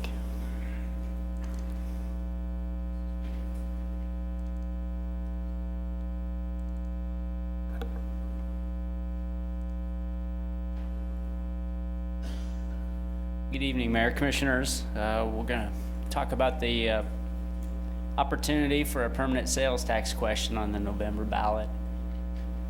Objectives this evening include determining whether or not we want to proceed. If we do, it is 0.3%, the increase of choice.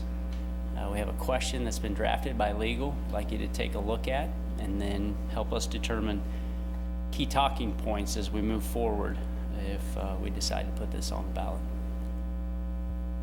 Some of the major whys that we can come up with deal with a number of projects that we've been studying, designing, and engaging with the community or state and federal partners now for several years. The levy obviously being one at the forefront, $28 million project. Aggieville, a $30 million project, something we've engaged with the community on a couple different occasions, had close to 5,000 participants in surveys at 2 different points in time on Aggieville Runway. You've had some recent discussions with Jesse Romo and our airport director on that. Federal funding, majority of that project potential. Joint maintenance facility, just had an update a few meetings ago about the opportunity to go out by the wastewater treatment plant. CENREC, which will be back on your agenda May 7th, another $3.5 to $5 million project. North Campus Corridor, a $43 million project. We've spent the last 5 years working with K-State in joint partnership on that design and effort, and have actually entered into design contracts, 1 construction contract, and we'll be on the cusp of another construction contract this summer. 7 years of projects and construction, roughly 30 years of debt service, so from 2020 to 2050 is what we have projected for all these projects. There's $190 million in construction. Now, not all of those are revenue dependent when it comes to city at large, but we do have a $50 million gap when it comes to the list of projects that I just went through there in that first bullet. Now, that gap can be made up from property tax, or it can be made up through sales tax, or a combination thereof. 6 mills today would generate the 3.3 million that we're talking about with a 0.3% sales tax. You know, and that's at today's mill value, and the 0.3 is obviously at today's revenue stream based on that total $1.1 billion sales in the community. So in effect, it's kind of a decision of, are we moving forward with these projects? If we are, we're reaching a point in time where we either go to the community and suggest either property tax would be the alternative source, or if you choose, we can put this to a vote to see if the increase in sales tax rate could be pursued to fund those projects. The 1% the city currently has is permanent. It's part of an 8.95% tax rate. There's a breakdown there that we've went through several times. Our 1% generates 11 million annually, and we spend that in these 4 categories. Bernie covers this chart for you all every year during the budget season. We spend, of that 11, 7.5 on the general fund, really to fund people within the organization. I know Bernie cautions you every time we see that and we realize that. You don't find too many communities that operate with sales tax in this manner. They're way too, the revenue stream fluctuates greatly in a lot of communities, and we're fortunate in Manhattan to have an upward trending sales tax for the last 20 years and somewhat leveled off in the last 5. There are communities that have seen great dips and declines in this revenue stream, so they rarely put it in funds where they support people. Because in doing so, if you hit a decline, you need to get rid of those people or come up with other ways to generate revenue. 3.08 million in the employee benefit fund, 162,000 in the KPNF, and then 43,000 in the general improvement fund, round out the balance of the 11 million. Over the last 5 years, I mentioned the sales tax has leveled off. You can see on average of a 0.92% increase. We established the first half cent in Manhattan in 1971 by ballot question. I provided you all a history of questions in your packet throughout the last 40 or 50 years in the community. And then in 1982, that ballot question increased another 0.5%. I included those questions. One, Jared Wassinger, our Assistant 2, did that as part of his coursework at K-State, but it was just excellent information for all of us to understand. It's also quite telling that the number of voters that showed up in the 1980s are about the same number of voters that show up today for local elections.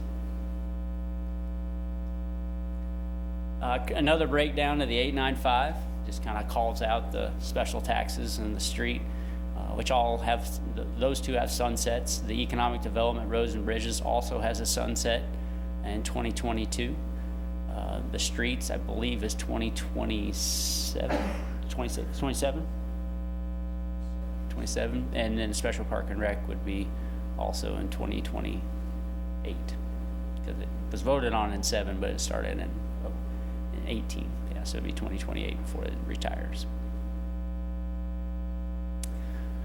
First class cities, sales tax rates. Right now we rank 18th at 8.95. Tied with Garden City for 19 and 18. The increase that we're talking about brings us to the 925 range, which would then tie us with Pittsburgh's, Parsons, and Liberal. The pull factor Manhattan has, and I'll flash back to that slide before, you can kind of see the pull factors out here for the top first-class cities in Kansas. Our 1.33 is significant. Values greater than 1 indicate that local businesses are pulling in trade beyond our city borders. We do 1.1 billion in sales on an annual basis, and 25% of that, based on the 133, is generated, or 272 million, almost 273 million, is generated from people who don't live within the city limits. Every time we talk about a sales tax in Manhattan, whether it was quality of life, street sales tax, we always educated the commission and the community that this is an opportunity for us to leverage folks who are visiting the community. It's also an opportunity to make our community more attractive, to keep people visiting our community. It is a very strong revenue stream for the community. A lot of the projects on that list were about improving Manhattan, making Manhattan a quality place to live and increasing that quality, protecting what we have and enhancing what we have. So thereby the sales tax correlating with the potential to increase that and leverage our visitors into the community who are shopping here and visiting here to help pay for some of those improvements. We have a breakdown of a couple different scenarios. Here's an annual household income scenario that would show an annual impact. In our economic development model that was put together almost 20 years ago, and Bernie and I had a good conversation about this recently too, 30% was included in that model that looks at incomes throughout our applicants, especially when it comes to jobs that we're creating in the community, to look at how much sales tax is actually generated from a new job or people who come to the community. So here's a list of annual household incomes, anywhere from $12,500 up to $200,000. And you can see at 30% of their income being spent on taxable goods, what that means by going from an 8.95% to a 9.25%. And you can see the $11 that would impact that individual making $12,500, all the way up to $180 a year for the household income of $200,000. Correspondingly, the next chart starts to then look at if you increased your residential values and you added the mill levies. I'm going to get out of that so you can see it a little bit better. If you increased your value of your home, correspondingly by your assessed value also increasing, your levy then going from the 145 mills that we have today to 152, we would look, that's a 7 mil increase. I know the math is done on 6. I apologize for the 152. It should have been 151. But it shows the increase of what those residential properties would be incurring in order to generate the additional revenue necessary to retire the debt. Commercial and residential properties taxed differently. So I showed examples of the 11.5 for residential and the 25% for commercial. And then what the taxes that obviously they're paying today at the 1.145 and then the 0.151, which it should be for the 6 mil increase in the chart. So there's a vast difference between what you see impacting home values versus annual household incomes. Even if go to the extreme of an annual household income of $200,000 and suggest they have a $350,000 home, the taxes at the home would be $282 versus the $180 on the retail side. And then obviously there's a lot of examples in between. $100,000 household income, you do have to make some assumptions on what could a $100,000 home, for $100,000 income on an annual basis afford by way of a home, but even drop it down to $200,000, the 161 compared to the 90. Now, each of you know your household income, each of you know the value of your home, and it's easy to kind of compare the two and see in what scenario would you spend the most money. And I think a lot of that is evident in allowing our visitors to help us pay under the sales tax scenario. Project timeline, I handed that out, and I'll pull that up here. It gives you an idea of where we're at for that $190 million. I will tell you that Rob and Brian and Public Works are not going to agree that we're going to be done in 2023 with either North Campus Corridor or Aggieville redevelopment. That starts to stretch out our projects over the next 7 years, but that full amount is not something that will be captured in that 4-year period. So that when we talk about this taking more than 5 or 6 years, that's what we're talking about. Projects that'll start even 5 years from now won't hit the debt until year 8 or 9.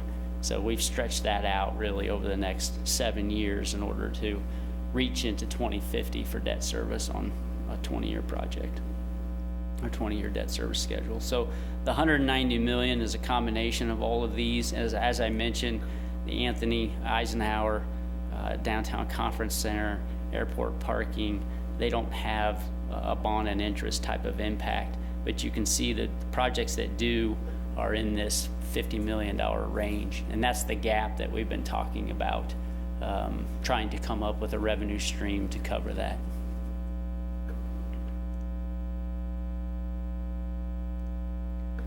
That 49.5 after debt service it's over $88 million once you factor in interest and the time to pay that debt back. That's where we get to the 3.3 million for the 30-year period in order to generate enough revenue to cover that debt. Now, we've ran all these projects out from a debt service schedule, and clearly if it passed in November, we'd start collecting revenue next year.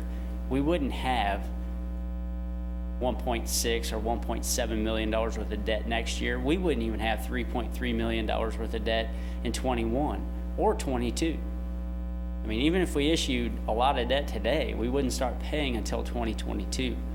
My caution here is we need to capture all this revenue for these projects for the most part and set it aside in bond and interest, because if you start spending that money early, you won't have enough. If you don't let it build up in a reserve and then use it over that period of time, meaning if we don't have the discipline to hold on to this money until the debt actually reaches the bond and interest, we won't have enough. We will have enough if we stay disciplined with it and set aside the appropriate amount. That's a little bit of kind of the conference center funding as well. We put the transient guest tax increase in place. We're going to capture that $130,000 for a few years to help us pay off until 2027 when other revenues become available. This is similar. We have to build up this reserve so as projects come along, we have enough. And when we really hit the threshold in about 2035 where everything's online, we've got enough revenue to cover it. And that reserve has been built up. But for simplistic purposes, you can see the 88 that's necessary and the 99 that we'll generate. And that's at zero interest inflation. That's at revenues basically we would see today. Is that really practical with all of these projects that are short-term that we're going to be facing within like the next 3 years? And as I mentioned, Linda, it's going to take 7 years Right. to get through all 49.5. So we've laid out every one of these projects with a 20-year debt schedule, and it really stretches from 2020 to 2050. And we've looked at every annual payment with interest, correspondingly adding the $3.3 million every year to a running total. And yes, there's enough revenue to cover those 6 projects. And the discipline would not include overruns or change orders? Well, the projects that we have up These are here general numbers, I agree. are built with a lot of contingencies. Okay, A good. lot. All right. I mean, I can speak for North Campus and Aggieville specifically. Okay. With the levee and the runway, we feel like we have adequate Okay. estimates here to Yeah. cover what it is we're going to do. So we're hoping, there's always the hope that these projects actually come in. And then you factor in the 3.3 having zero inflation. And the last 20 years, it clearly has averaged almost 2%. But we don't want to do that and get ahead of ourselves by way of revenue projections. The draft question has been put together, essentially asking to impose an additional 3/10 on top of the one that exists. As I mentioned, this is a permanent. This does not sunset. Obviously, we need 30 years of revenue to help offset the project costs and the debt financing. A key piece of this is reducing the impact on the ad valorem property tax burden. As I mentioned before, we clearly have the decision to make. As we come to you with projects, the financing section is going to indicate bond and interest and property tax in the event this doesn't pass. If this passes, now you're talking about bond and interest with the 0.3 sales tax as a funding source. There's always discretion. There's always the choice whether or not you're going to invest in each of those 6 categories: the levee, the runway, Aggieville, North Campus Corridor, CENREC, Joint Maintenance Facility. There's always discretion. We have worked, and you have put in a lot of hours on all those projects. If we're not going to do them, we can start taking those off the list. But we've reached a point, and you've already seen a lot of these projects at the point where you're making decisions. And it behooves us to look at how are we going to pay for them before we go any further. Because we've spent hundreds of thousands, if not millions, on those 6 projects, getting them to the point where we're ready to move forward. And we need to be able to tell each other how we're going to pay for them. We did go out with our annual survey with questions just to test the community. So we sent out over 6,000 surveys.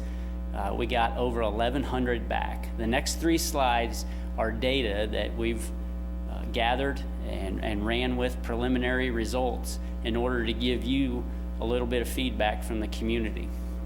We asked the question in the survey about the 8.95 increasing by 0.3 to a 925.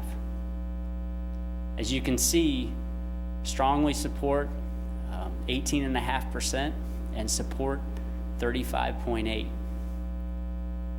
We're about 54%. supporting the increase. And that's as much information really as they had right there. Opposition, you can see the 38, 39%, and those who just don't know at 6.35.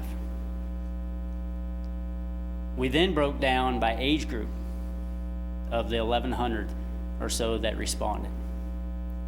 And you can see 35 to 44 is our largest group of supporters, and the 45 to 54s are smaller. We've got some work to do.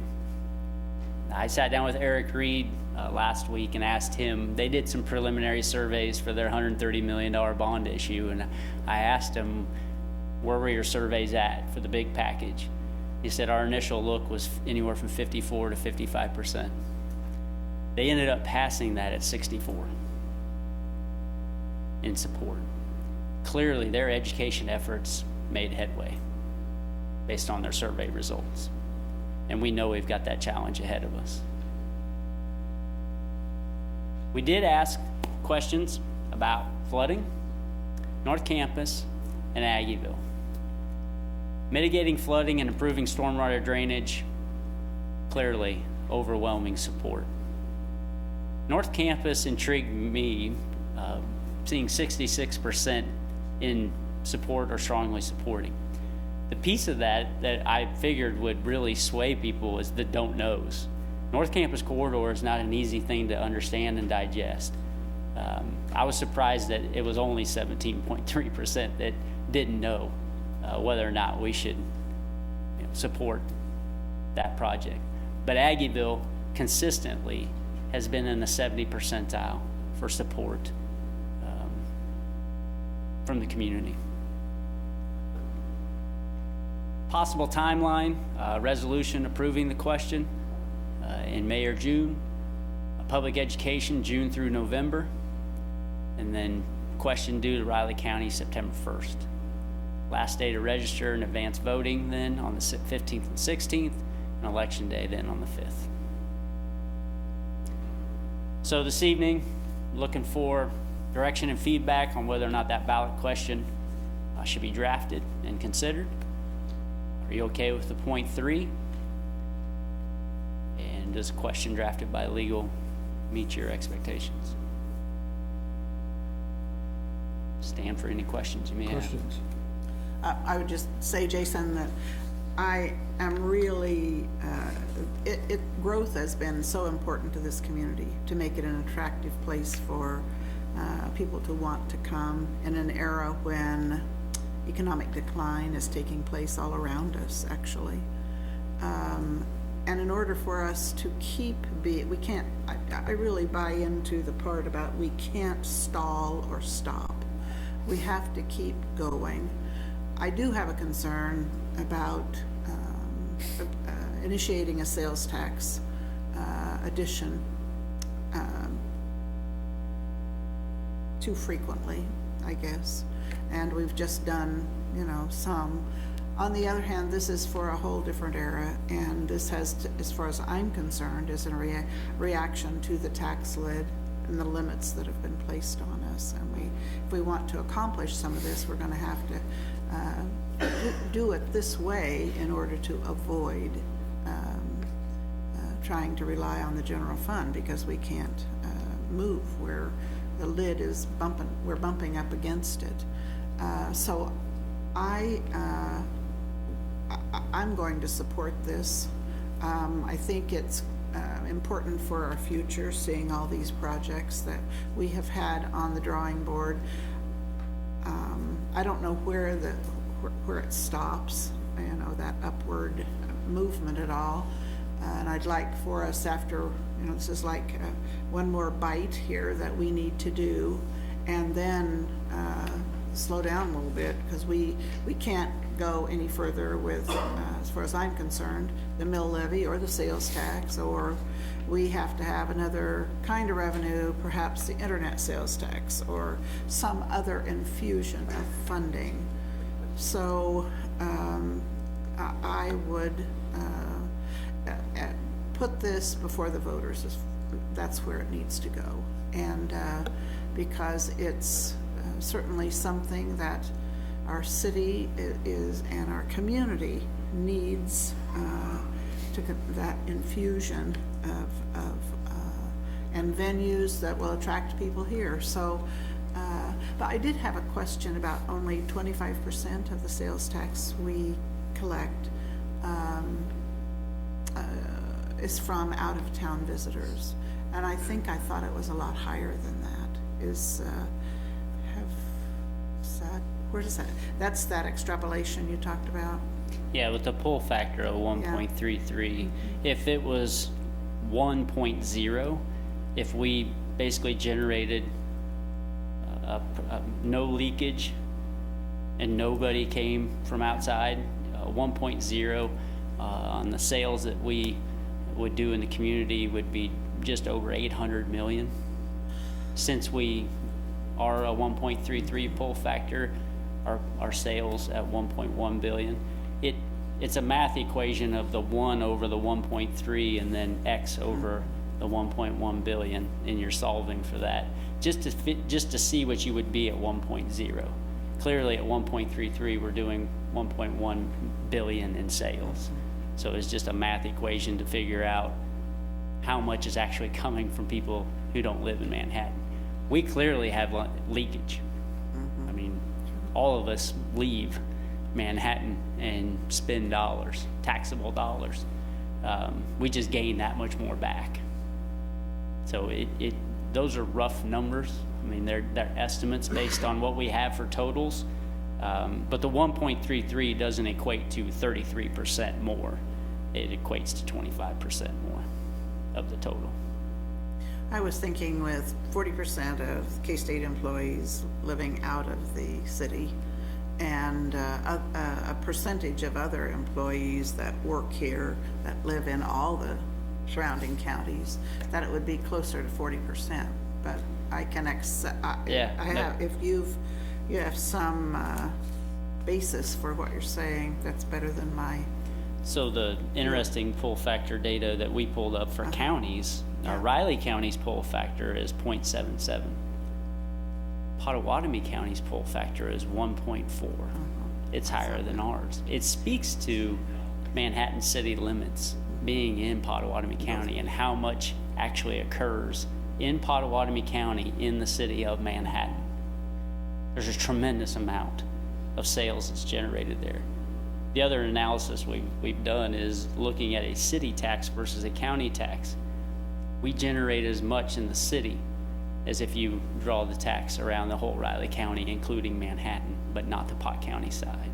So that it's an even equation. There's just a lot going on the Potawatomi County side of Manhattan city limits.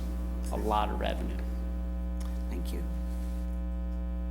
When is when do we renew the EcoDevo tax, infrastructure one? 2022. 2022. Yeah. So it'll be in the 2021 city election. So there's options. There are communities that have gone early to ask that question, to give it possibly a couple different ballots to make it on in the event they fail. It's a strategy to consider. The 2020 election is actually the presidential election in November. It'll turn out. So you don't necessarily have to ask that question on a city election. Got it. Correct. Okay. Yeah, it's to the county. I mean, every time you go through the county to ask a question, it can be a city or a county question. Got it. Okay. Yeah. Well, I don't have a ton of feedback other than I say yes on all three of these. I'm in hesitant support just because I know sales tax is a regressive tax, but I've said this before. I think in the example of a community that's 60% rental, you could make an argument that property tax is regressive as well. And I have hesitations with the increasing mill. That's why I voted not to increase the mill last time. I think this is really a question for voters to decide. Would you rather pay for this via sales tax, or would you rather pay for it via property tax? Or, and if they say no to this, then it's a question, do these things happen or not? There'll be a lot of rhetoric and discussion about this over the next few months, but I would be supportive of all. The only thing that I would encourage us to do as a city, and I mean, I'm sure you've already talked about this, is really dig down deep on, and if we're going to focus on these big projects, the selling point about this is how those projects benefit every person in our community. Socioeconomic factors, like neighborhood factors, like how do they benefit everybody who lives here? I think sometimes, and sometimes I have this same perception that North Campus Corridor is largely benefiting one kind of sector and area of our community. Why is that assumption wrong? And we have to make that information very clear, but otherwise I'm supportive of letting the voters decide how to pursue this issue. So I know several areas of our city have different sales tax. In which of the areas will it be over 10? None would. So the highest would be what? 10. The highest would be 10. The mall would be 10. The mall would be 10. Okay. So in downtown or even in the TDDs we have, those would be what then? They are basically 9.45 today. Today they're 9.5. Yeah.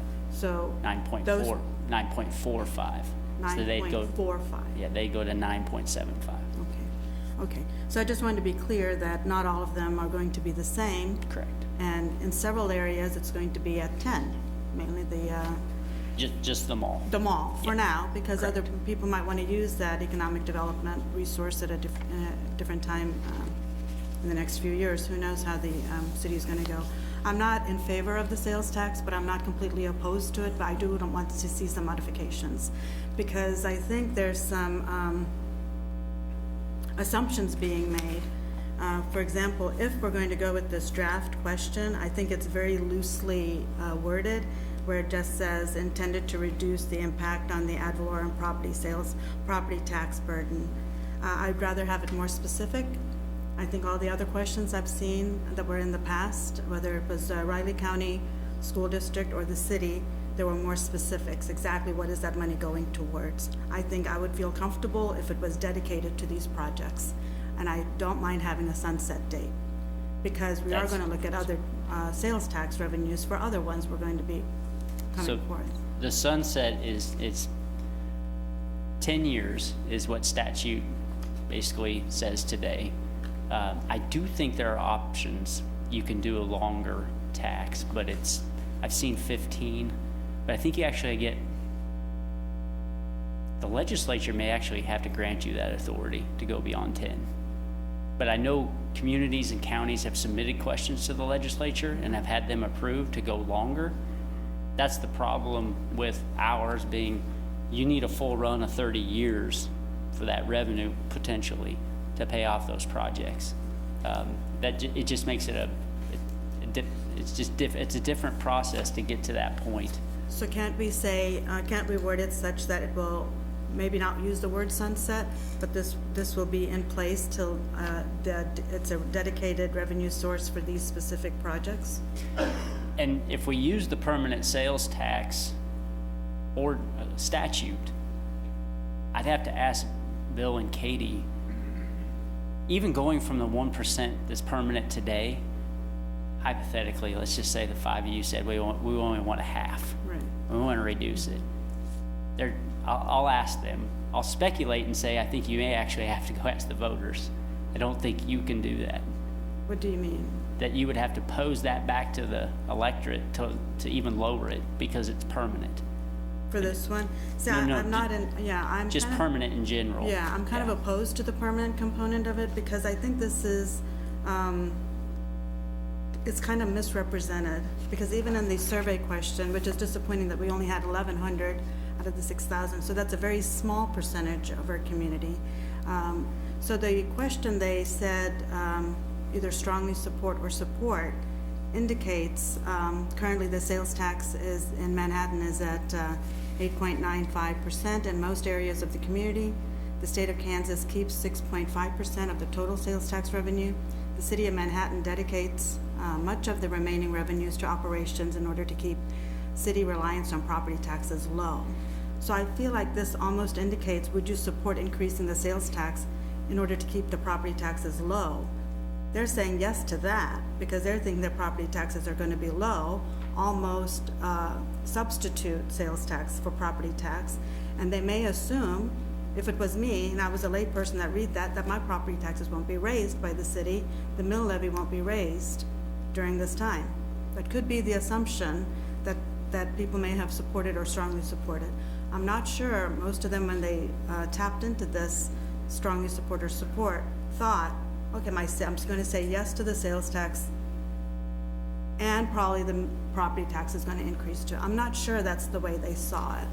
And it's a good point, and it really reiterates why we need to educate between June and November. The comment that I made earlier to the 5 of you is the same comment if you sunset it in 10 years. Is that governing body going to put the question back out to renew or raise the mill levy in order to cover your debt and bond and interest? The debt will remain. Right. It'll be due, and you'll have to come up with either additional taxes or cut services or cut something at that point in time to make up for $3 million worth of debt payments. That's the position. By only going 10 years, you're putting a future community in if this is tagged as being the revenue source for these 6 projects. Our education process is about, one, do you want to do these things? Do you want to raise the levy and protect the $1 billion of assets downtown? If you do, it's going to cost $10 million of local dollars to do that. Do you want to raise your property taxes or do you want to raise your sales tax? It's the same conversation we have on every debt project out there. Right. I mean, if you want to do those things, we have to pay for them. Only asking a 10-year question puts the community right back in that position in 10 years where they're having, I mean, if it fails for whatever reason, then the governing body and the budget just take one heck of a hit to try to make that up. I understand that. My thinking is the community is going to assume they're not going to be able to separate all of that this is going to dedicated bond and interest. I would agree with you. I'm surprised, given that question. Because that question there's is- 54% there's of nothing people in that it. said yes. Yeah. Because they had no education. There's nothing in there, and they're thinking their property taxes won't be rising. And That's what they're I assuming. think it's a similar response that the school district got. Out of the gate, 130 million, your taxes are going up.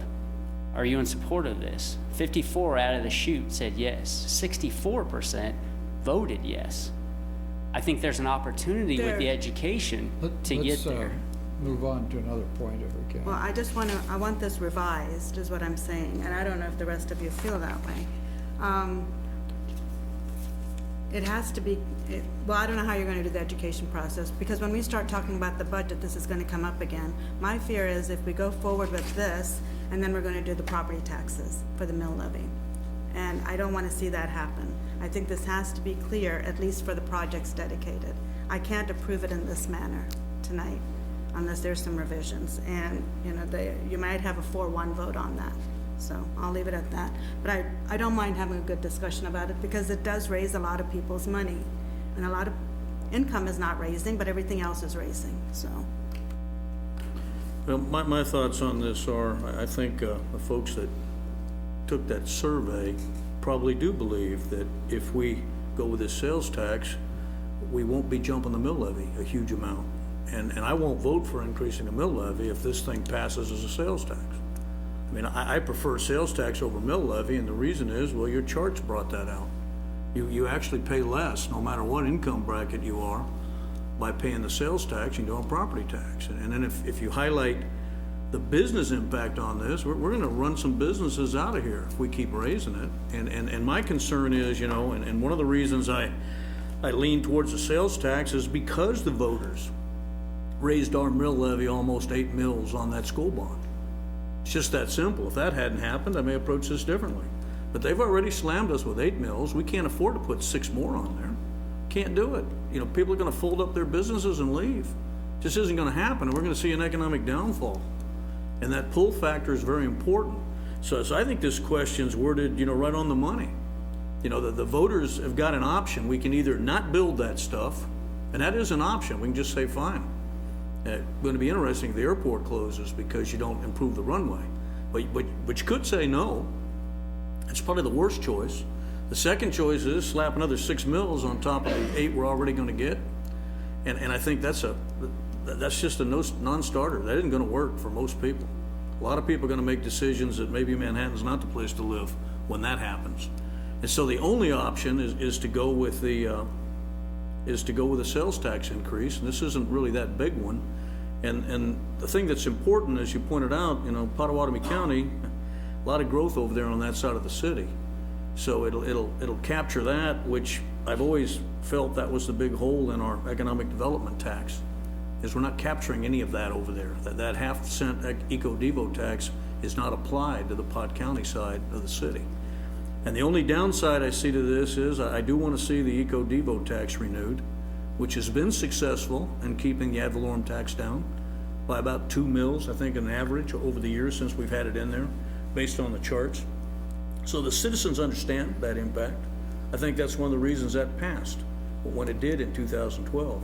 And I hope to see us renew that, but again, I'm for using a lot of that for infrastructure, and that's what this thing is.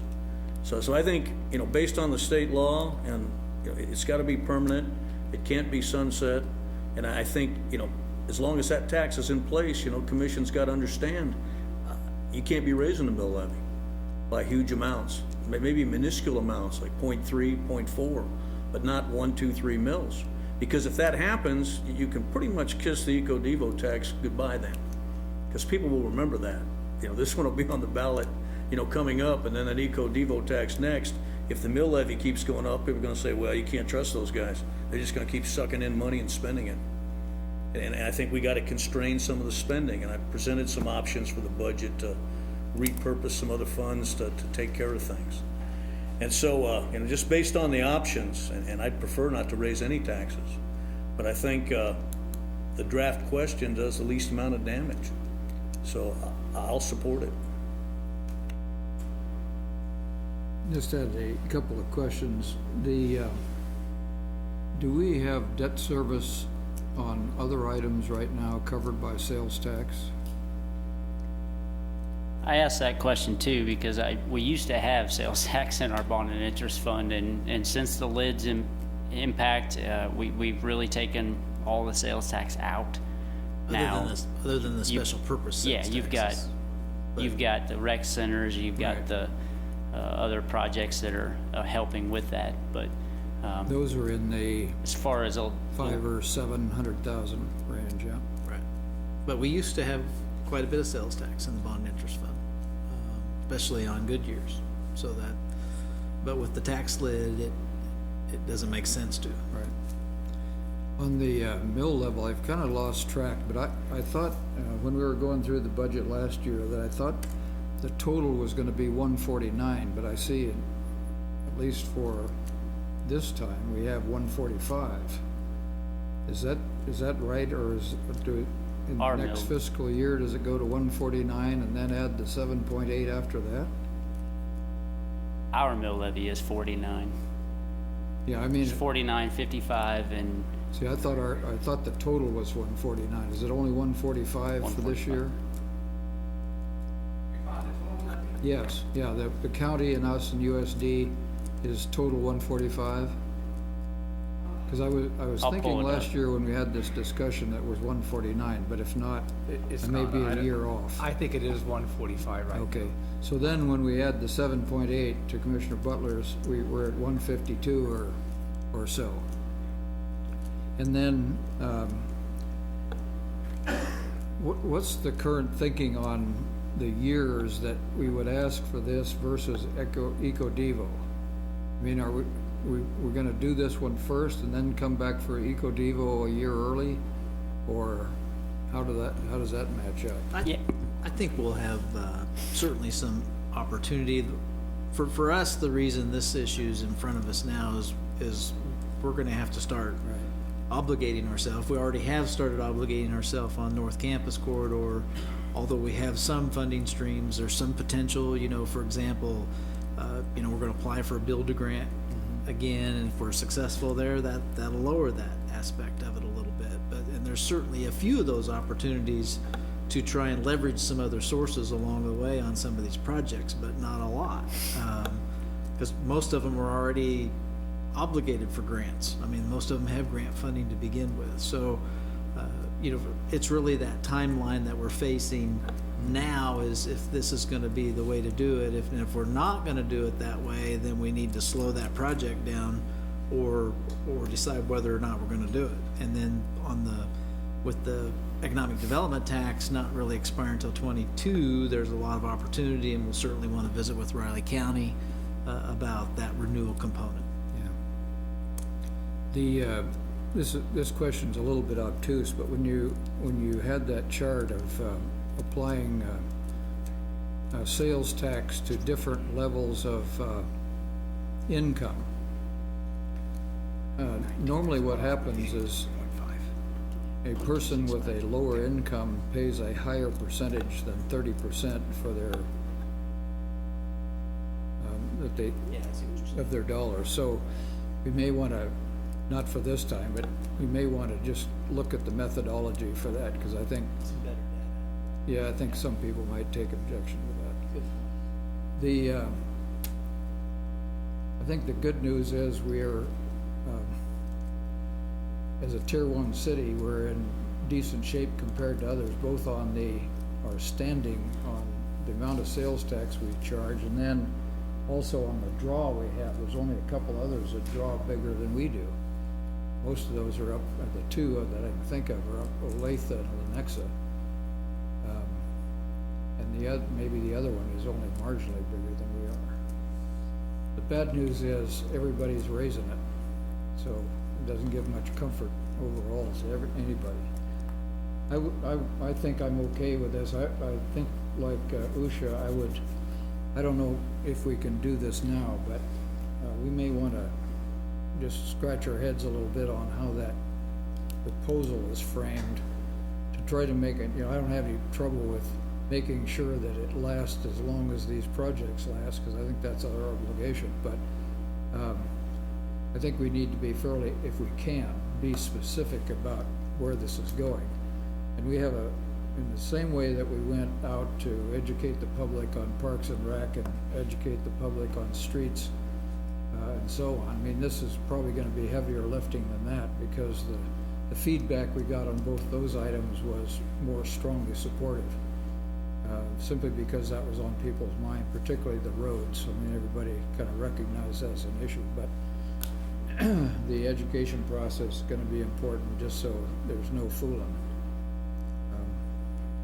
And I agree with Commissioner Butler too. We've got to be mindful here that we don't raise the sales tax and then come back and hit them with an increase in the mill levy. So Mayor, otherwise, Jason, I'm okay with what you've got. Mayor, I too would support your and Yusha's thinking with regard to contouring this language a bit, instead of saying intended to reduce, to be used for all lawful expenditures of the city. I just think that if it is our intention to fund these like 10 projects, it isn't our intention to use that money for a lot of different topics. And if we get a build grant,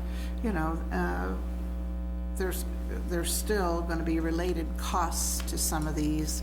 If it's the airport runway or the levee or whatever comes along here, we aren't absolutely sure of the costs. So anyway, I'd like to see that language contoured a bit more. See, I just don't think that's necessary. I mean, it says ad valorem property tax, you're good to go. If you put those in there, you're gonna have the same problems you have with the economic development tax. You put constraints in there, or some of the taxes that were put in place, like for the swimming pools, if you have excess funds, then you can't spend them on anything but the pool. And that's the drawback. I mean, it's the legalese that makes it complicated. So for me, you put down intent to reduce the impact on ad valorem tax, and as long as that money's spent to keep the mill levy down, that's what the voters are gonna vote for. And the rest of this makes it too complicated, because the other problem then is, say another funding source comes up for one of those 5 projects, then you're probably not gonna wanna go for that funding source. Because you could fund it out of something else, and then, that leaves it over. So that, to me, this makes sense. You're basically saying, look, to keep your property tax low, we're gonna recommend this tax, and if it comes through, we'll use it to keep the property tax low. That's a pretty simple concept in my mind. I don't have any problems, with it at all. But if the voters say no to this, then the only other option is not build it or raise the mill levy. And in my case, I'll vote no on all that. We won't build it, and we won't raise the mill levy. So this is the only way these things are gonna get done. That champagne appetite we have, it's gotta be funded somehow. Otherwise, it's not gonna happen. We're gonna drink some bad beer, I guess. The thing I was thinking about here, and you just have to wrestle with this a little bit to see if language like be used for abundant interest fund for identified priority projects. I don't know, I just ask you to stir it a little bit. If it doesn't work, We can. We'll sit down with Bill and Katie and come up with some alternative language. I mean, clearly ballot questions in the past did. It causes us to pause every time we read some of those ballot questions, because we're looking around, are we still doing that? was half a page long. Well, most of the detailed ones have been special purpose ones. Yeah. That have been defined for a period of time, where the general, usually if you do a permanent one, it's broader. And just to weigh in quickly on the rewording, because I didn't really go on that part, I tend to agree with Commissioner Butler on this. Because then the reality is, and maybe I won't see this in the next budget that we do, this upcoming one, but I have a feeling that I will. One of the things that shocked me last time we did this was I didn't understand how we ever didn't have to raise the mill moving forward, because COLA increases almost outpace anything else that we can do. So beyond these projects, permanently, we're going to have to find a solution to pay for those operation costs, those COLA increases for personnel over the long term, regardless. And so I think that we should pursue a permanent, I would hesitate to tighten it down anymore, because otherwise we'll do what we do on the EcoDevo, and we'll argue about what was the intended and what was the wording on the ballot. I would rather keep it flexible for future commissions, with the understanding through these minutes that was our focus, but nonetheless, you're gonna have to find an operational tax to pay for COLA increases just for people. Otherwise, we'll raise the mill every single year. And if we go back and look at historically, that was really what drove the permanent sales tax increases last time. It was, the ultimate goal was to reduce property taxes, but it went for any governmental use. And so that's, when you're doing a permanent increase, that's generally the way you put them there. But at the same time, when you pass it, there is legislative intent that's looked at relative to how that's going to be used. I don't think it is my intention to limit it by name to these 10 projects, but there's a lot of difference between totally no control and listing them. So that contouring is what I'm interested in, so it gives more substance and focus. Got enough? Thank you. Appreciate the comments, because I do think it needs to change, so I look forward to what could come up. Okay, are you up again? No, I'll take this one. Okay. So this is item number 4, which was added, and this is a discussion on Senate Bill 190 that has to do with LAVTR and road projects and things like that, so. Thank you, Mayor. Obviously, the three of you that participated in the city county meeting last week is kind of where some of this discussion first started, and then there was follow-up discussion at the intergovernmental meeting yesterday. And so the Riley County Commission and legal counsel have drafted some language, and actually they've acted upon it, and I understand the Pottawatomie County Commission has also acted on it, and we provided you a copy of this. Essentially the Local Ad Valorem Tax Reduction Act, as well as the City County Revenue Sharing, were funds that were created decades ago that were designed to help offset property taxes for the most part. They haven't been funded for the last several years, over a decade, in some cases 2 decades nearly. And then the state has utilized those proceeds, which are generally collected locally, and then not transfer them back to cities. And I think in our case, especially with the tax lid, that was one of the reasons for the local ad valorem property tax reduction, was to help lower those property taxes. So given that they're not giving us any of those funds and then they put the lid on us is kind of challenging. So we have in our legislative platform that we would like to see the state start funding and putting dollars into these funds. And so Senate Bill 190 is a project that grew apparently somewhat out of the Transportation Task Force efforts, and it was recognized that there's a potential grant program that could help local units of government, cities and counties, with project money utilizing these sources. So instead of taking these funds and going to the general fund, they're going to carve off a piece to go to transportation, even though they've already gutted the transportation funds to run the general government of the state. So it's just kind of convoluted, I guess you'd say, and yeah.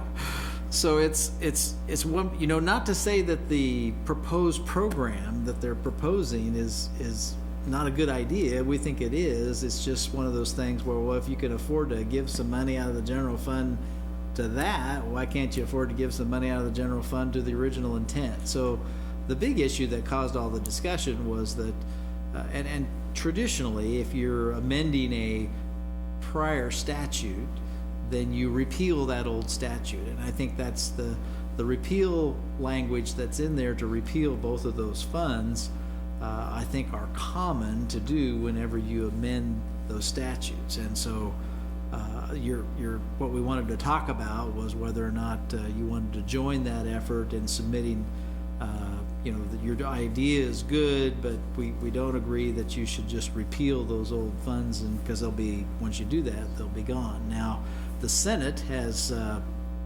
approved this measure, but the House has not acted on it in committee. It's potentially conferenceable in the veto session. It's unlikely that it'll get there. The league has put it on their dead list. They don't think it's very likely that it'll come out, and so whether or not you want to send it in for something that there is a possibility. So one option you have would be to sign on to it and send it in that you don't support it if it does come up as a suggestion, or you could wait until that does come up, if it would come out of into a conference committee and be part of the veto session, and then you could oppose it on that at that time. So those are some options for you. You know, obviously, we're just looking for some feedback here. If you want to participate, we can coordinate getting signatures from everybody. And again, the desire by the county was they'd like to send in the information that they have to date, and those that have signed on this week. And so, but the veto session doesn't start till May 1st. So there's a lot of options in front of you. Again, normally we kind of wait till legislation gets further along where we submit testimony and our position on it. So it's kind of looking for some direction from you all as to how you'd like us to do that, if you do want to sign up on it, whether you all want to sign it, or traditionally we put the mayor's name on that letter. So feedback on that would be helpful. I just have a quick Let me question. just follow on. The objection I have to 190 is that in the 60s and 70s, both of these funds were authorized to provide funding back to the municipalities. In today's terms, that's worth $3 million a year.